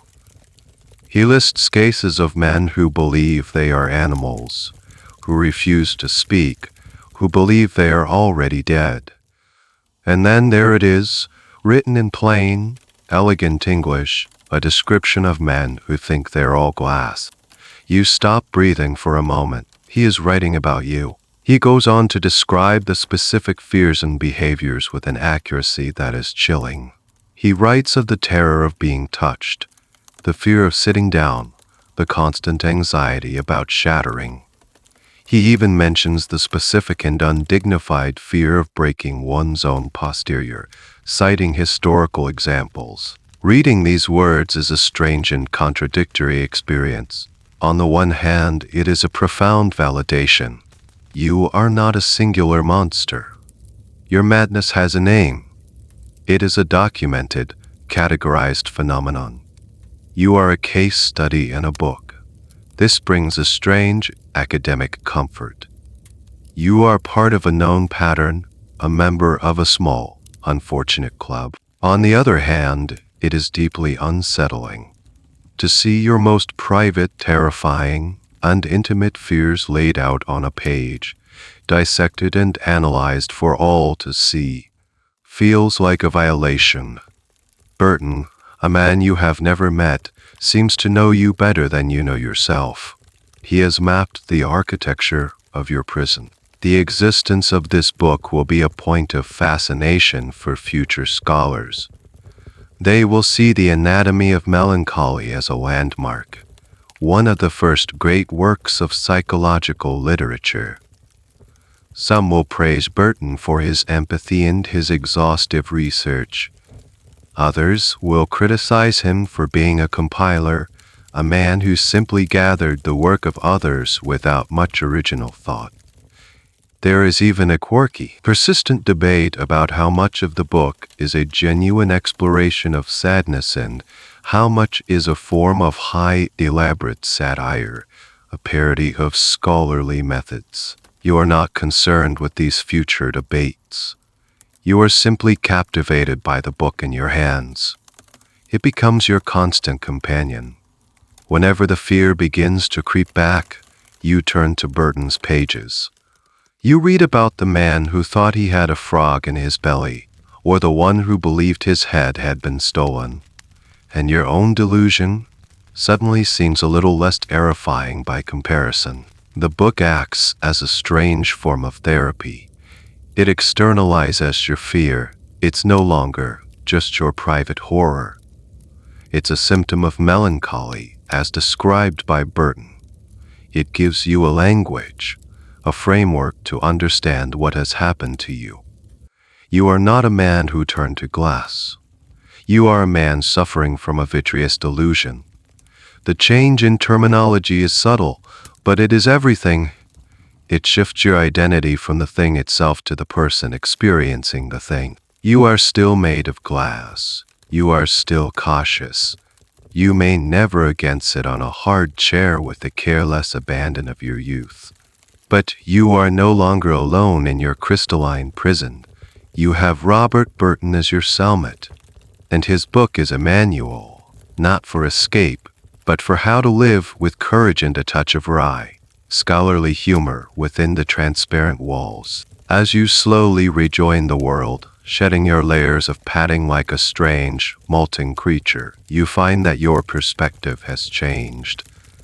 You listen to the conversations at court and in the city with a new, peculiar filter. When men speak of politics, of alliances and betrayals, of the fragile state of the kingdom, you hear something else entirely. You hear them talking about glass. You listen to a debate between two nobles about a precarious new treaty with a neighboring state. One argues for it, claiming it will bring stability. The other argues against it, shouting that the alliance is brittle and will shatter at the first sign of conflict. You almost laugh out loud. They have no idea how literally true their words could be. You start to see it everywhere. The language of fragility is the language of power. An economy is delicate. A truce is easily broken. A king's authority is transparent when his power is absolute, but can become cracked by rebellion. It seems the entire political and social world is constructed from the same metaphorical material as your own body. This connection isn't lost on future historians. A whole school of thought will emerge arguing that the glass delusion wasn't really about individuals at all. They will claim it was a socio-political metaphor, a collective anxiety of the ruling class made manifest in a few sensitive individuals. According to this theory, your fear is not your own. It belongs to your entire social class. You live in a time of immense change and uncertainty. The old feudal order, with its rigid and predictable hierarchies, is beginning to crack. New sources of power are emerging: merchants with vast wealth, monarchs consolidating their authority, new religious ideas challenging the old faith. The world that you, as a member of the elite, once stood upon as solid ground is becoming thin and treacherous. Your status, once guaranteed by birth, now feels precarious. It can be shattered by a lost fortune, a political misstep, or the whim of a king. Your sense of self, which is so tightly bound to your social position, feels just as vulnerable. You are the human embodiment of a fragile system. Your body has simply chosen to express this anxiety in the most literal way possible. Is it true? You ponder this as you watch the political theater unfold around you. You see a duke, a man of immense power and swagger, who has just lost a crucial legal battle over a piece of land. He carries himself with the same bluster, but you see something new in his eyes, a flicker of fear. You see the fine, hairline cracks in his composure. You recognize the look of a man who has just realized he is not made of stone. This theory helps to explain why the delusion seems to primarily affect the affluent uneducated. A peasant farmer has no political power to lose. His world is hard, yes, but it is also stable in its misery. He fears drought, famine, and disease, tangible, physical threats. He does not have the luxury of fearing the abstract shattering of his social standing. But you, the nobleman, the scholar, the prince, your entire existence is an obstructed identity built on land titles, and influence. And you are beginning to suspect that the whole structure is more fragile than anyone is willing to admit. There is, of course, a competing academic theory. Some future scholars will dismiss this socio-political interpretation as overly romantic and unscientific. They will insist that the glass delusion was a purely neurological or psychiatric condition, a brain disorder that could, in theory, happen to anyone at any time. The fact that it appeared primarily among the elite, they'll argue, was reported by chroniclers. The madness of a king is recorded by chroniclers. It's a debate that will never be fully resolved. A classic chicken and egg problem of history. Did the fragile men reflect a fragile age, or did they just happen to live in one? For you, the political metaphor is a compelling one. It reframes your experience once again. Your delusion is not a personal failing, nor is it a simple disease. It is a barometer. You are a weather vane, spinning in the winds of historical change. You are feeling the tremors of a world that is about to crack. This thought is both terrifying and oddly empowering. It makes your suffering feel significant. You are not just a man who thinks he is made of glass. You are a prophet of fragility, a reluctant oracle for a nervous age. Your personal terror is a reflection of a universal one. When you look in the mirror now, you see not just your own brittle form, but the transparent, precarious state of your entire world. And you wonder how long it will be before everyone else starts to see the cracks. As you slowly reintegrate into society, a walking, talking anomaly of tempered glass, you become a subject of great interest not just to physicians, but to men of the cloth as well. Your affliction, to some, has a distinctly supernatural odor. While the doctors debate the balance of your humors, others are asking a different question. Is it madness, or is it demonic possession? The idea isn't as strange as it might sound to a future mind. In your world, the line between the physical, the mental, and the spiritual is porous. A sickness can be caused by bad air, an imbalance of bile, or a malevolent spirit taking up residence in your body. The symptoms are often indistinguishable. A local priest, a stern man with a fervent belief in the reality of the devil's work on earth, becomes convinced that your condition is not a matter for medicine. No mere overabundance of black bile, he argues, could produce such a specific and unnatural delusion. To believe oneself to be made of glass is to reject the form God gave you. It is an act of profound, demonic pride or a sign of infernal interference. He begins to visit you uninvited. He does not bring potions or psychological tricks. He brings holy water, crucifixes, and a heavy, leather-bound Bible. He doesn't want to cure you. You try to explain your situation using the new, sophisticated language you've learned from Robert Burton and the Paduan doctor. You speak of melancholy, of the scholar's disease, of a vitreous fancy of the mind. The priest just shakes his head, a look of pitying condescension on his face. You use the words of men to describe the work of the adversary, he says. You have been deceived. He proposes an exorcism. You are horrified. An exorcism is a brutal, terrifying affair, a spiritual battle waged in the theater of a human body. It is loud, intense, and physically demanding. For a man whose primary goal is to avoid loud noises and sudden movements, it is the worst possible form of therapy. You refuse adamantly, but the priest is persistent, and he has influence with your family, your cousins and siblings, who have watched your bizarre behavior for months, are desperate for any solution. The doctors have largely failed. Perhaps they reason the priest is right. They begin to pressure you. What harm can it do? They ask. If it works, you will be free. If it does not, we will have lost nothing. You know better. You have everything to lose. Your carefully constructed peace, your belief in your own tempered resilience, it could all be shattered by this holy spectacle. Reluctantly, under immense family pressure, you agree to a modified, gentle exorcism, a sort of diagnostic ritual to determine if a demonic presence is truly the cause. The day arrives. The priest comes to your study, accompanied by 2 young acolytes. The room is filled with the thick, cloying smoke of incense. Candles are lit. The heavy velvet curtains, your sound-dampening system, are drawn, plunging the room into a dim, religious twilight. You are instructed to sit in a chair in the center of the room. No cushions are allowed.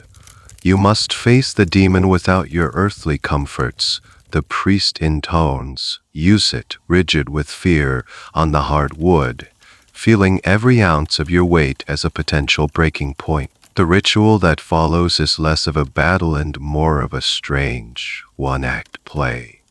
The priest doesn't shout or wrestle with you. Instead, he begins a long, monotonous recitation of prayers in Latin. He walks in circles around you, sprinkling holy water. The cold droplets land on your skin, and you flinch at each one. The sudden temperature change feeling like a tiny thermal shock to your glass form. He holds up a crucifix and commands the spirit of glass, the demon of fragility, to reveal itself. He asks it questions. Why do you torment this man? By what name are you known? You remain silent, your jaw clenched. You are furious, humiliated, and terrified. You are a rational scholar being subjected to a piece of medieval theater. But a small, primal part of you, a part that the fever and the fear unearthed, is whispering. The climax of the ritual is the most bizarre part. The priest announces that he will now perform an act of mock destruction to show the demon that its power is an illusion. One of the acolytes brings in a large, clear sheet of glass, a window pane you recognize from the glazier's workshop in the village. The priest holds it up. Behold the form you have taken, he declares to the air around you. Then, with a dramatic shout, he smashes the glass pane on the stone floor. The sound is explosive in the quiet room. A sharp, violent crash that goes right through you. You leap to your feet with a cry of pure terror, certain that the sympathetic magic has worked, that you have shattered along with the pain. You look down at your hands, your body, you are whole. The priest rushes forward, his face triumphant. Behold, the demon's trick is revealed. The glass is broken, but the man remains. You are free. You are not free. You are a man whose heart is pounding so hard you fear it will crack your ribs. You are trembling with a mixture of rage and adrenaline. You stare at the shards of real glass glittering on your floor, then at the triumphant priest, and you feel nothing but a profound sense of exhaustion. They have tried to cure you with science, with psychology, and now with faith, and none of them truly understand. They are all just smashing things in the dark, hoping to hit the right switch. Life settles into a new, strange rhythm. You are the eccentric scholar, the man who was once mad but is now, apparently, better. You no longer wear the pillow suit in public, but you still move with a deliberate caution that sets you apart. The fear is no longer a constant scream, but a low, background hum, a tinnitus of the soul. One day, a friend, a fellow scholar with a love for literature, brings you a book. It's not a heavy theological tome or a dusty classic. It's a work of popular fiction, a satirical novel from Spain that is all the rage.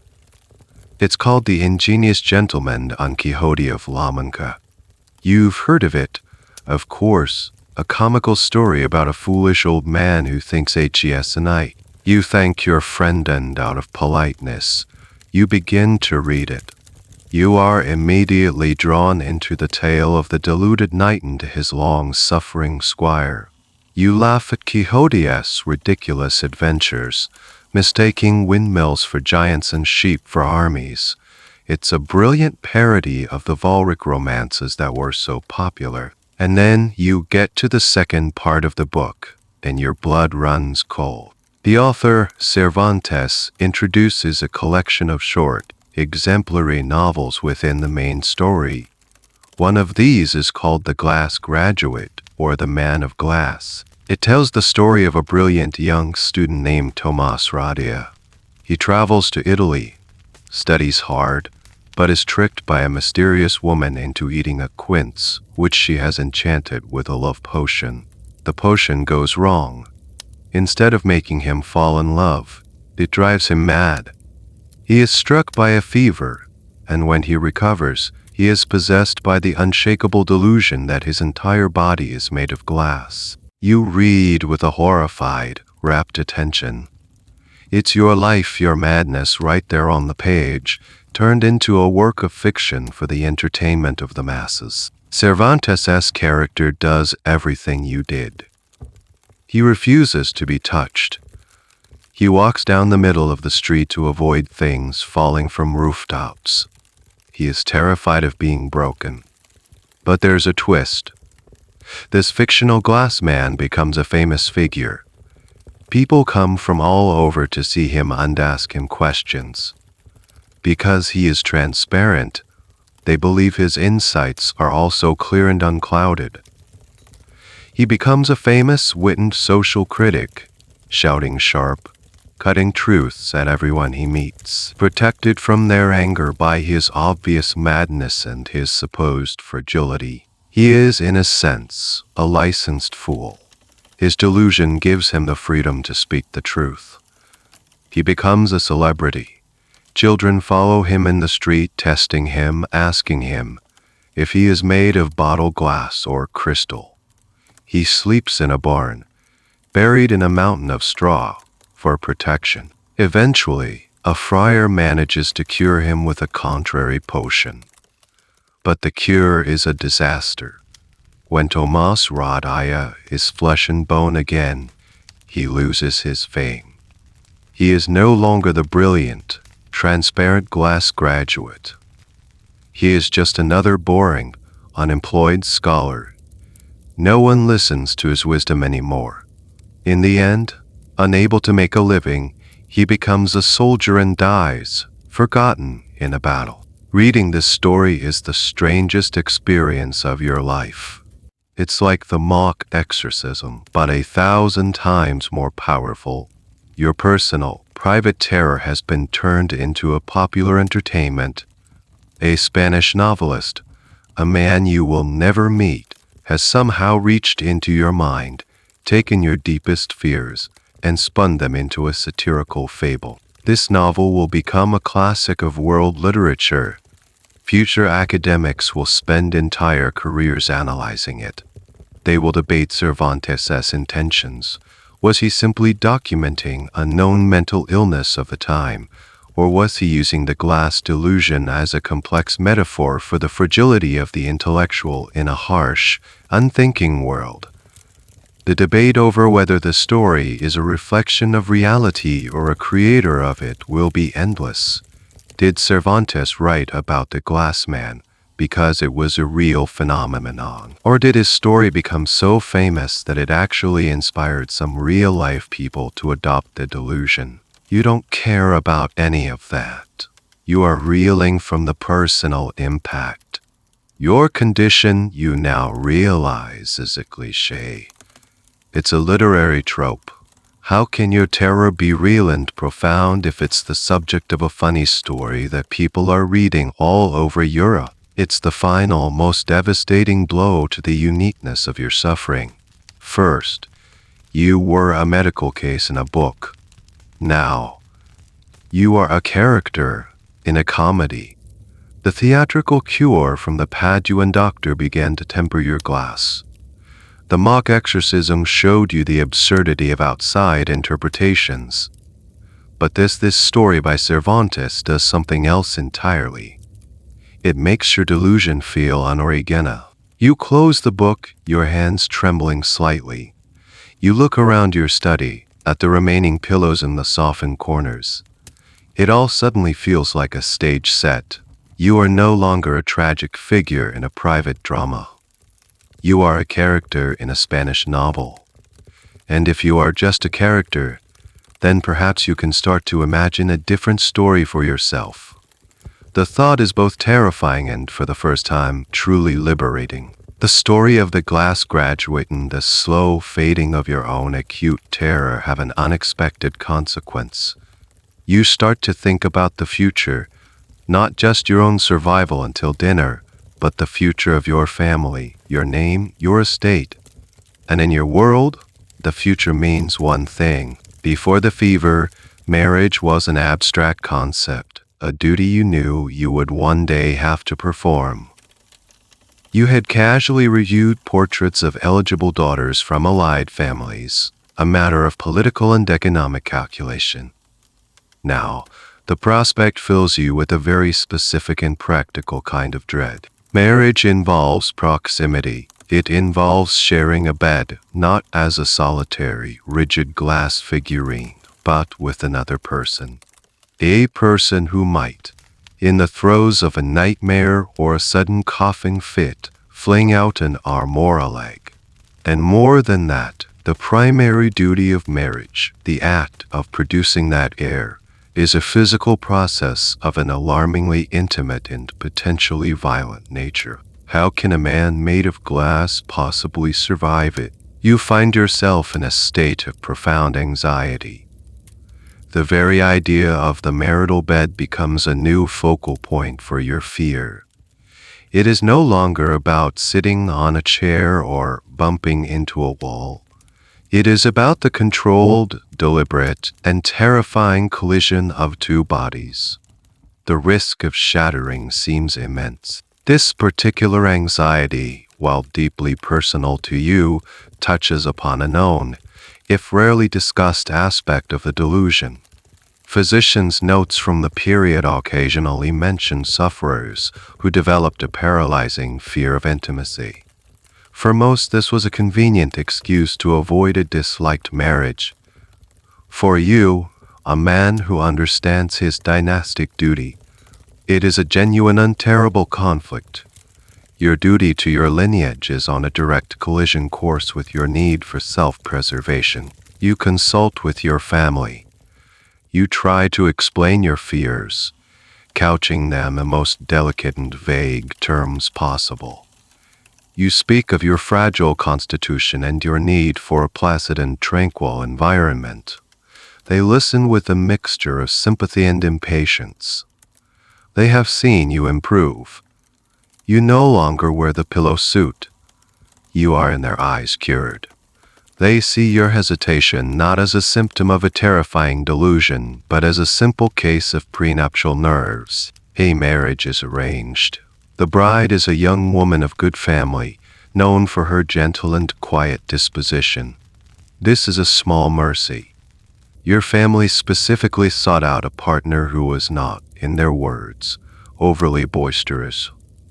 You meet her a few times in carefully chaperoned settings.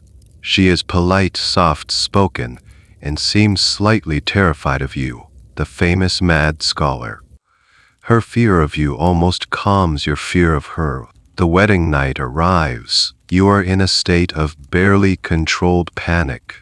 The festivities of the day were an ordeal of noise and people, but you survived. Now, you face the final, most terrifying challenge. You enter the bedchamber. Your new wife is already there, a small, still shape under the heavy bedclothes. The room is lit by a single candle. Your heart is hammering against your glass ribs. You have, of course, prepared. This is what you do. You analyze threats and engineer solutions. You have had the bed reinforced. The mattress is new. stuffed with the softest goose down in the kingdom. The number of pillows is, to be frank, excessive. It looks less like a marital bed and more like a fortified position. You approach the bed with the same slow, deliberate caution you once used for chairs. You try to control your breathing. You remember the words of the Paduan doctor. You are not brittle glass, you are tempered glass. You remember the story of the glass graduate. Your fear is a cliché, a literary device. You try to reason with yourself, to marshal all your intellectual defenses against this primal, physical fear. The act itself is a strange, slow-motion ballet of terror and duty. Every movement is calculated. Every touch is tentative. You are so focused on not shattering, on monitoring every point of contact, every subtle pressure, that the experience is completely detached, an out-of-body event. You are not a husband. You are an engineer overseeing a dangerous and delicate construction project. And then somehow it is over. You are lying in the darkness side by side. A careful foot of space between you. You are intact. You have not broken. You have survived. A wave of relief so profound it almost feels like joy washes over you. You have faced the ultimate test of your fragility, and you have endured. It is a victory more significant than any battle, more profound than solving any philosophical riddle. You do not know if you have succeeded in your dynastic duty. That will be a question for the coming months. But you have succeeded in a more important task. You have proven that a life of connection, of intimacy, of a future, is not impossible for a man made of glass. It is merely complicated. It requires planning, courage, and an obscene number of pillows. But it is possible, and in the quiet darkness of the room, that possibility feels like everything. Years pass. You have a son, a healthy, boisterous boy who seems to be made of India rubber and endless noise. Your fear of him is a constant, low-grade terror, but it is tempered by a strange and unfamiliar warmth. Your life has found a new, fragile equilibrium. You are the eccentric patriarch, the tempered glass man, moving cautiously through a world you have learned to navigate.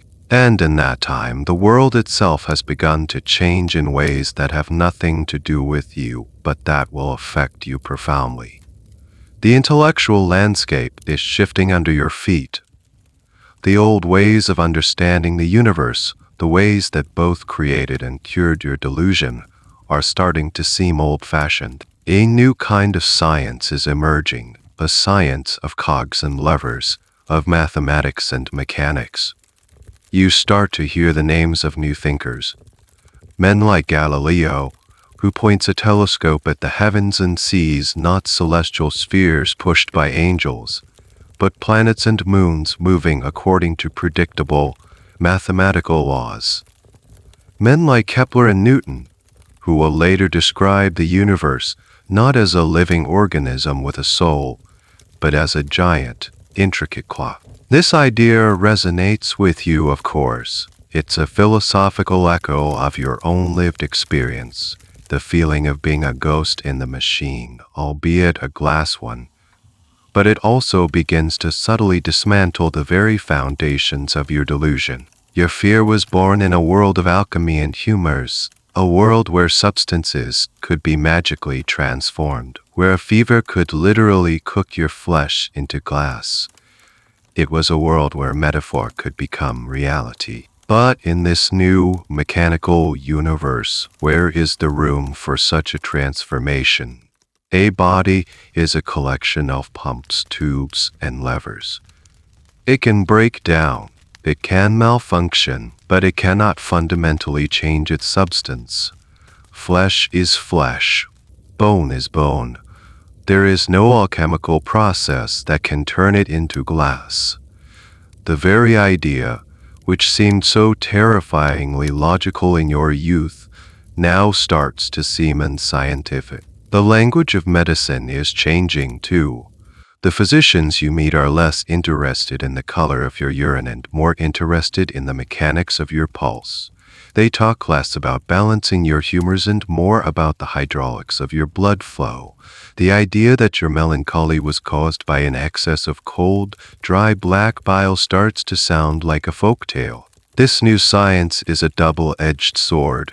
On the one hand, it offers a kind of liberation. It tells you that your transformation was impossible from the start. It was, and always has been, a trick of the mind. This should be a comfort. But on the other hand, it invalidates your entire experience. Your suffering, your carefully constructed cures, your profound philosophical struggles. This new science dismisses it all as a simple error, a glitch in the machine of your brain. Your poetic, terrifying, high-status delusion is being demoted to a mere symptom of a faulty mechanism. You find yourself in a strange intellectual limbo. You are too old to steeped in the old ways of thinking to fully embrace this new mechanical world. But you are too smart, too aware of the changing tides, to completely ignore it.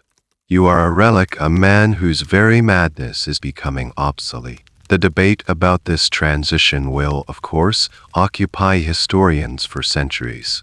Was the scientific revolution a clean break from the past, or a slow, messy evolution? Did the old magical thinking truly die, or did it just go into hiding, re-emerging in new, disguised forms? Some will argue that the new rationality was just as dogmatic as the old religion. You feel this transition in your own bones, your own glass bones. You are a living fossil from a disappearing world. The young scholars you meet no longer talk of alchemy. They talk of chemistry. They are not trying to find the philosopher's stone. They are trying to identify the base elements of the universe, and you realize with a pang of something that feels like nostalgia, that soon there will be no room for men made of glass. The world is becoming too solid, too predictable, too well explained. The magic is leaking out of it, and with it, the strange, terrifying, and in some ways, beautiful possibility of being transformed. Your unique affliction is on the verge of extinction, about to be replaced by new, more modern for modern age. You are an old man now. Your movements, once cautious out of fear, are now slow from the simple weight of years. The glass of your body has held. You have not shattered.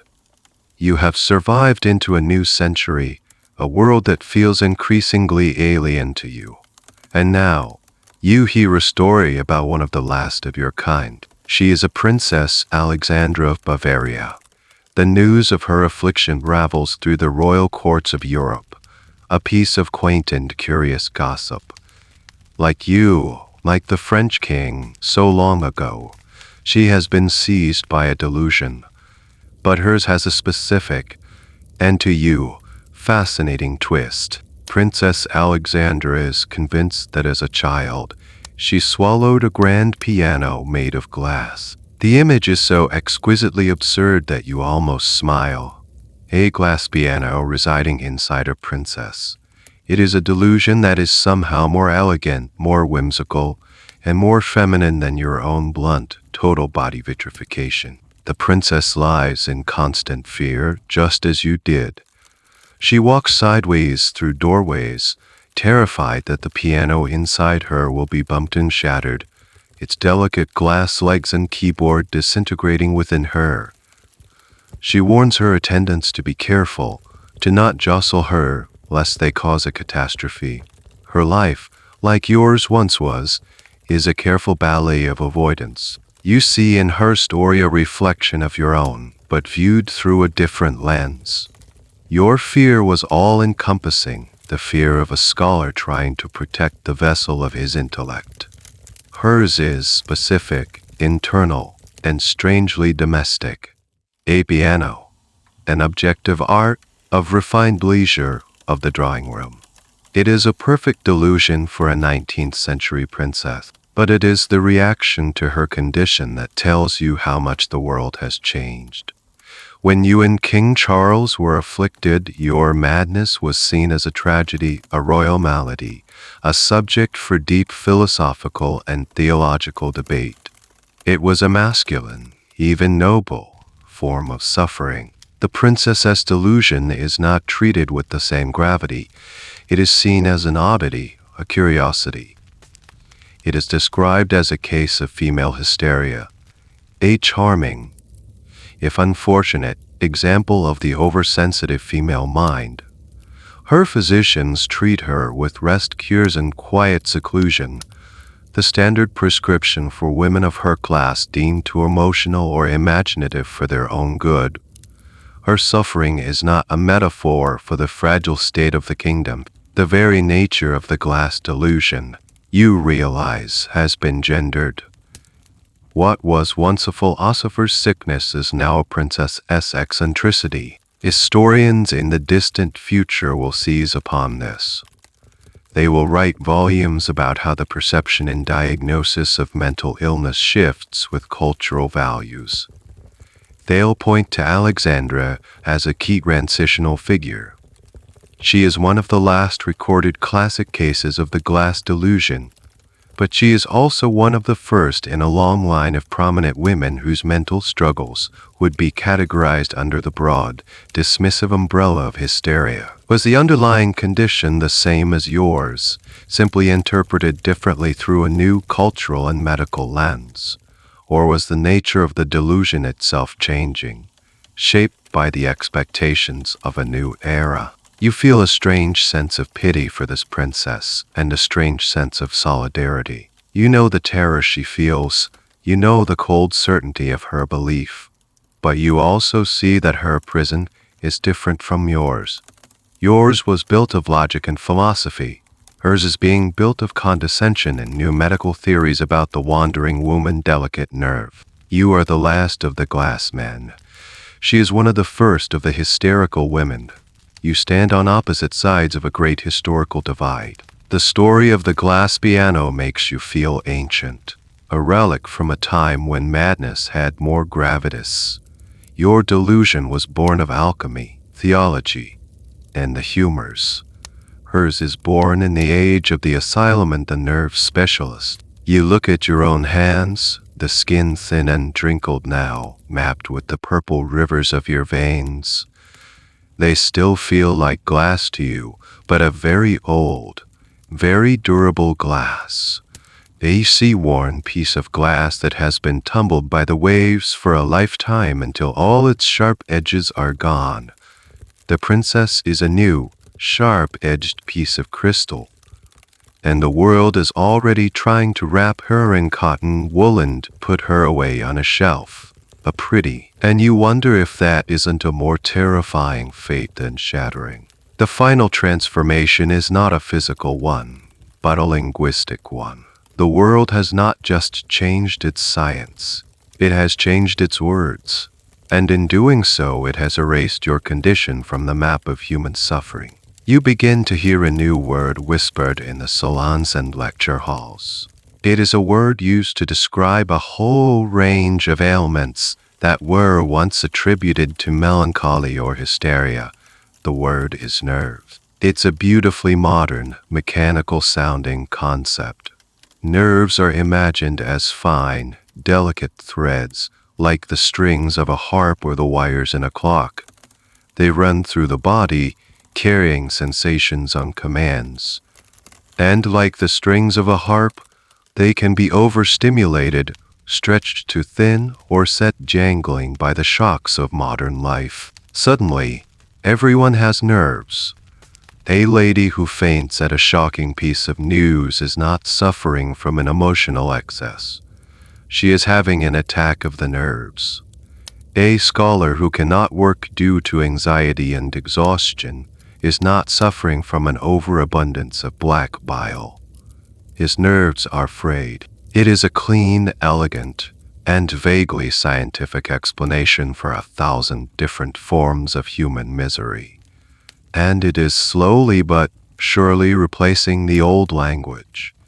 Your carefully constructed understanding of yourself, the humoral imbalances, the alchemical transformations, the vitreous delusion is being rendered obsolete. You have a conversation with a young physician, the grandson of the man who first treated you all those decades ago. He is bright, fashionable, and full of these new ideas. You try to explain to him, as a point of historical curiosity, what it felt like to believe you were made of glass. He listens politely but with a look of detached, slightly amused curiosity, as if you are describing a folk belief from a primitive tribe. Fascinating, he says when you are finished. A classic example of how a disordered imagination can affect the nerves. The initial fever must have caused a severe shock to your nervous system, and this glass idea was the sensory hallucination that resulted. The cure you described from the Paduan doctor was a clever trick to soothe your agitated nerves through the power of suggestion. We see it all the time. He has taken your profound, terrifying, life-altering experience and reduced it to a jangling of internal wires. He has neatly filed you away in a new cabinet of disorders. You are no longer a glass man. You are a case of nervous affliction with associated somatic delusions. The very idea of being made of glass is now seen as impossible, not just physically, but intellectually. It doesn't fit the new model of how the mind and body work. So it is reinterpreted. It becomes a symptom, not the disease itself. A quaint, archaic metaphor for a deeper, more real problem with the nervous system. This shift from glass to nerves will be a pivotal moment for future historians of medicine and psychology. They will see it as part of a larger trend, the medicalization of mental suffering. Your condition, which was once understood in philosophical, religious, and metaphorical terms, is now being redefined as a purely biological, mechanical problem. Some will see this as progress, the triumph of science over superstition. Others will argue that something important was lost, the recognition that a person's suffering is deeply tied to the language and the metaphors available to them. Is frayed nerves really a better, more accurate description of profound despair than an excess of black bile? The question will remain open. You feel this loss personally. Nerves feels like such a flimsy, inadequate word for the bone-deep terror you experienced. It doesn't capture the coldness, the transparency, the constant, humming fear of imminent disintegration. It is a sterile, clinical word for a condition that was anything but. The world has found a new way to be mad, and a new language to describe it. Your particular brand of madness is now officially extinct. If a young man today were to go to a doctor and complain that he was made of glass, he would be treated with alchemical theater or mock exorcisms. He would be told his nerves were out of order, given a tonic, and advised to avoid overstimulation. You have outlived your own delusion. It has faded from the world, leaving you behind, a man of tempered glass in an age of jangled nerves. You are a ghost from a forgotten paradigm, your very essence described by a language no one speaks anymore. The change in language is followed by a change in architecture. As the concept of nerves and mental affliction becomes more medicalized, the way society deals with troubled minds begins to shift, and you watch, with a quiet sense of dread, the rise of a new kind of building on the outskirts of the city. Of course, institutions for the mentally unwell have existed for a long time. You've always known of places like the Bethlehem Hospital in London, a place so infamous its name Bedlam has become a synonym for chaos and madness.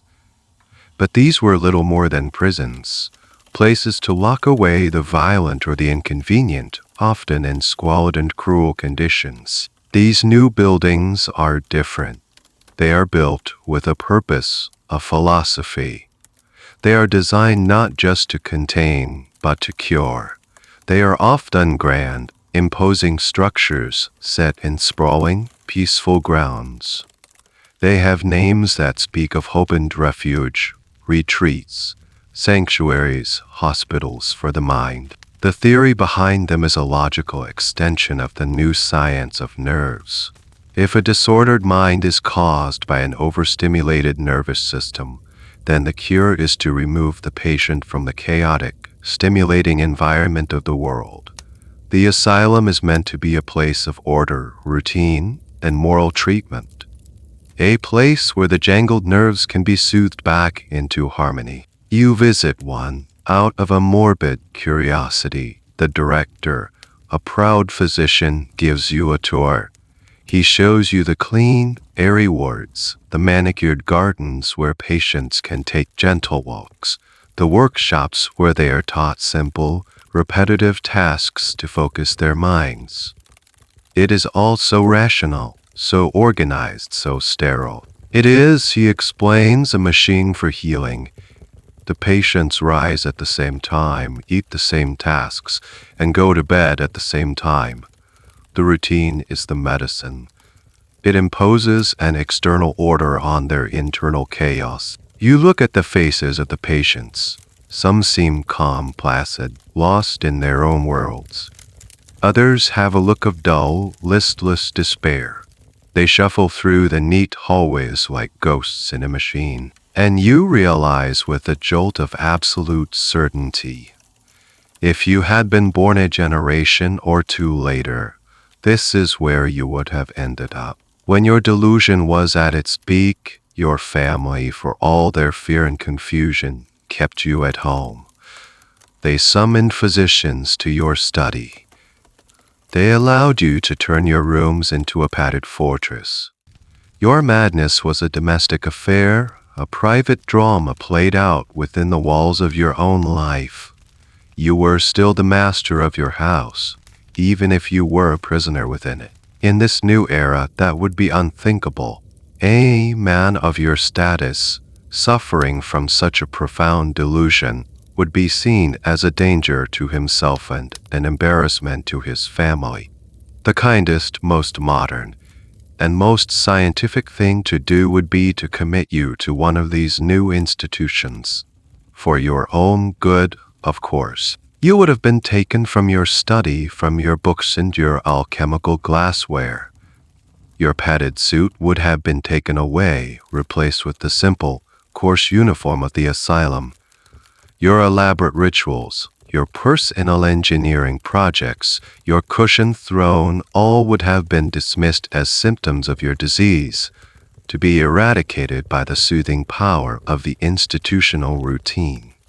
The Paduan doctor with his theatrical cure, the priest with his mock exorcism, they would never have been allowed through the gates. There is no room for such personalized, eccentric treatments in a machine for healing. The debate about these institutions will rage for the next centuries. Were they truly places of refuge and healing, a humane step up from the squalor of Bedlam? Or were they just more efficient, more scientific prisons, places where inconvenient people could be neatly filed away, unforgotten? Historians will point to the well-intentioned theories of their founders, and then to the grim reality of overcrowding, underfunding, and the loss of individual liberty. Standing in the unnervingly quiet corridor of the asylum, you feel a profound sense of gratitude for the era in which you lived. Your time was one of messy, illogical, and often terrifying beliefs. It was a world of humors and demons, of alchemy and glass men, but it was also a world that allowed a man to fight his madness on his own terms, in his own home. You look at a patient staring blankly out a barred window, and you see a reflection of yourself in a different timeline.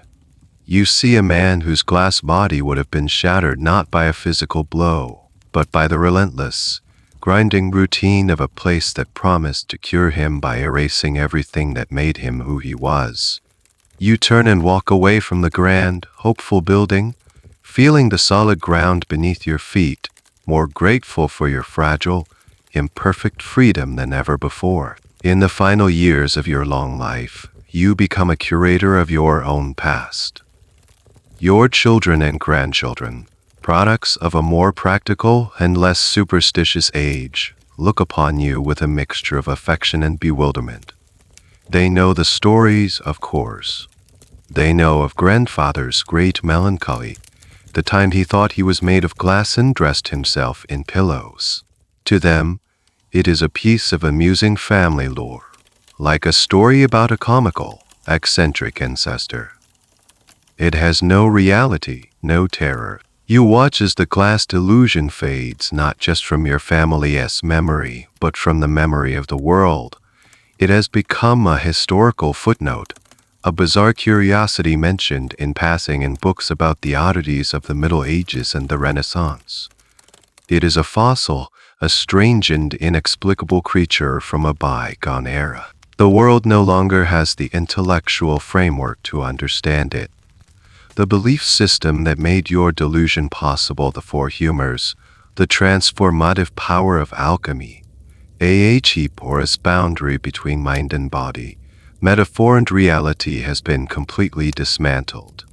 It has been replaced by a world of nerves, brains, and biological machinery. To your grandchildren's generation, to believe you are made of glass is not just a sign of madness. It is a sign of a particularly stupid and uneducated kind of madness. It makes no scientific sense. It is a logical impossibility. They cannot comprehend how a man of learning, a scholar like you, could have ever entertained such a patently absurd idea. You try once to explain it to your eldest grandson, a young man with a keen interest in the new sciences.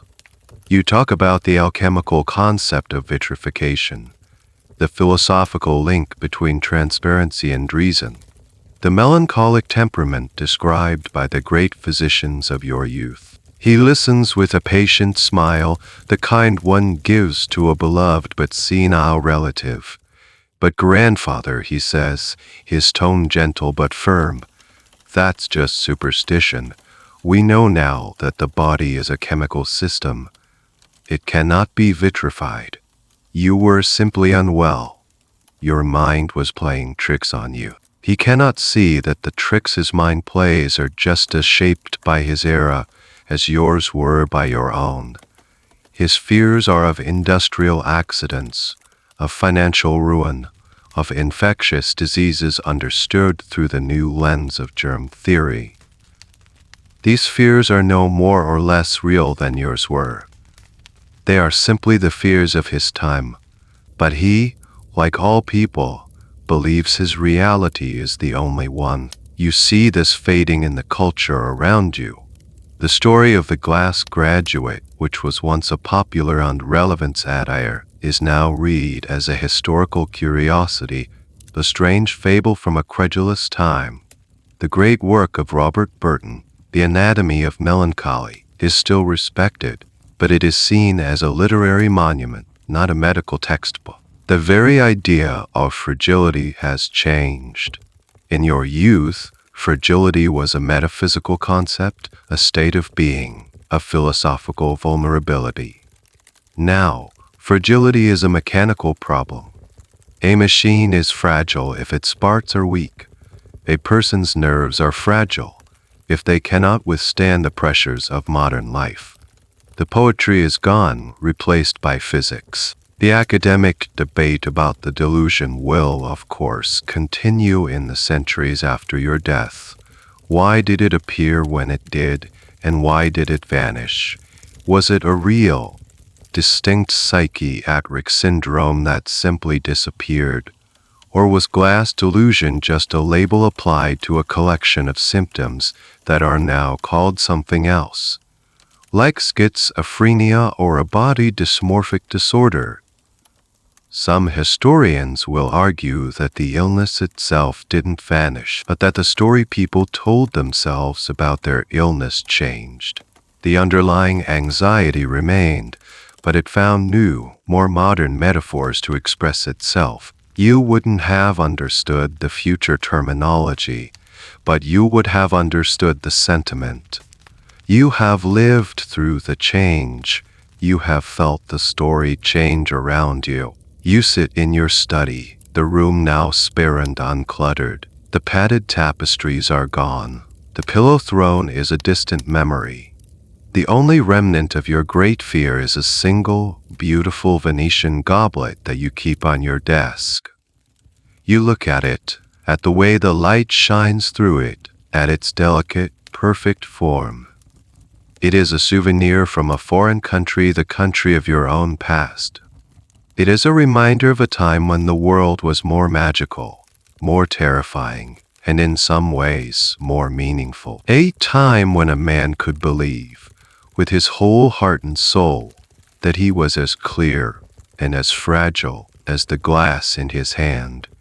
And you are perhaps the last man alive who truly remembers what that felt like. You are on your deathbed. It is a strange and peaceful feeling. The journey you have spent your entire adult life fearing is now, finally, upon you. The final, unavoidable impact, and you are not afraid. Your family gathers around you.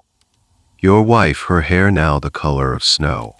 Your son, a man of middle years with a gravity he inherited from you.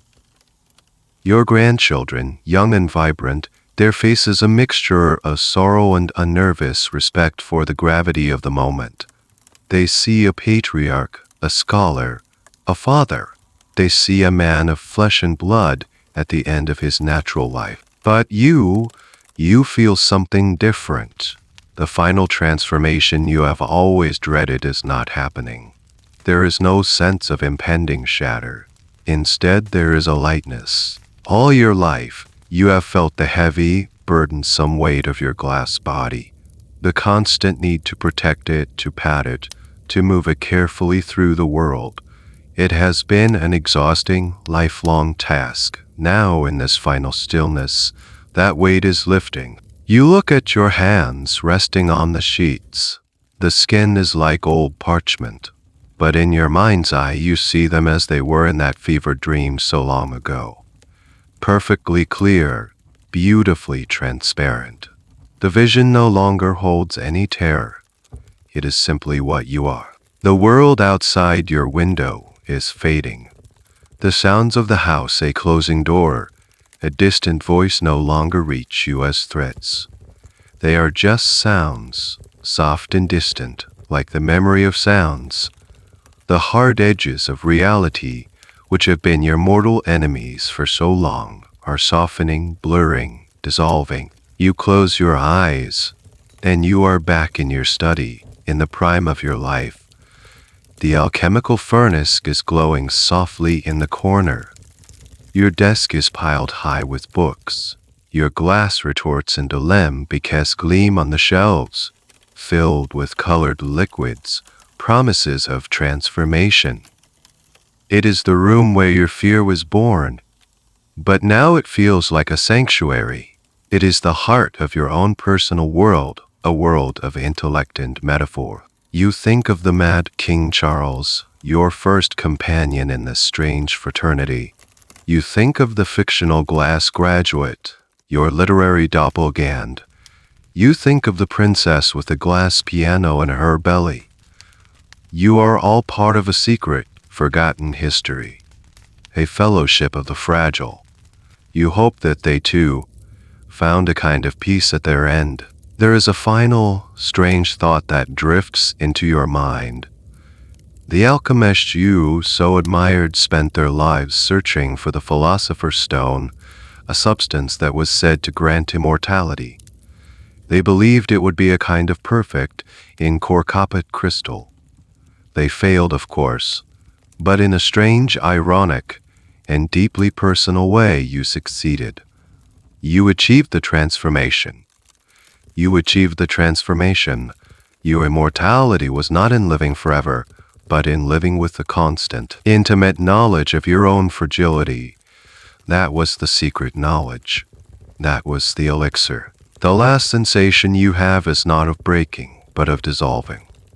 Like a shape made of ice, finally melting back into the water from which it came. The distinction between your body and the world, between the container and the contained, which has been the source of all your anxiety, simply ceases to matter.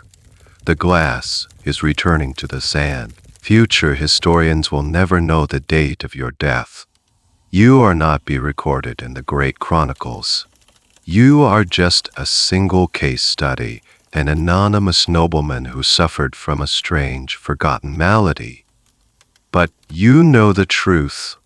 You were a pioneer, an explorer of the strange, terrifying, and beautiful landscape where the mind and the body meet. You were one of the men of glass, and now your story, like your body, is complete. And so the story ends. The glass man is gone.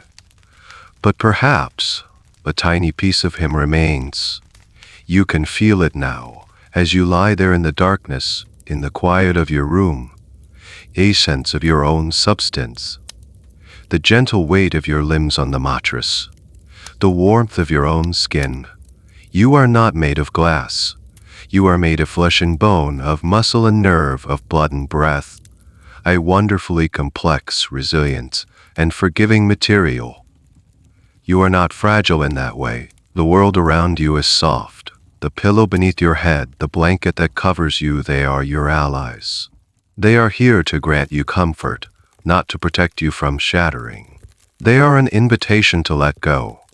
You can feel your own body accepting that invitation now, sinking a little deeper, releasing the last tensions of the day. There is nothing you need to guard against. There are no threats here. There is only this quiet, this profound and simple peace. You are whole, and you are drifting slowly, gently, into the soft and welcoming landscape of your own dreams. The end of the article. If you still can't sleep, or other videos on my channel can help you fall asleep, good night.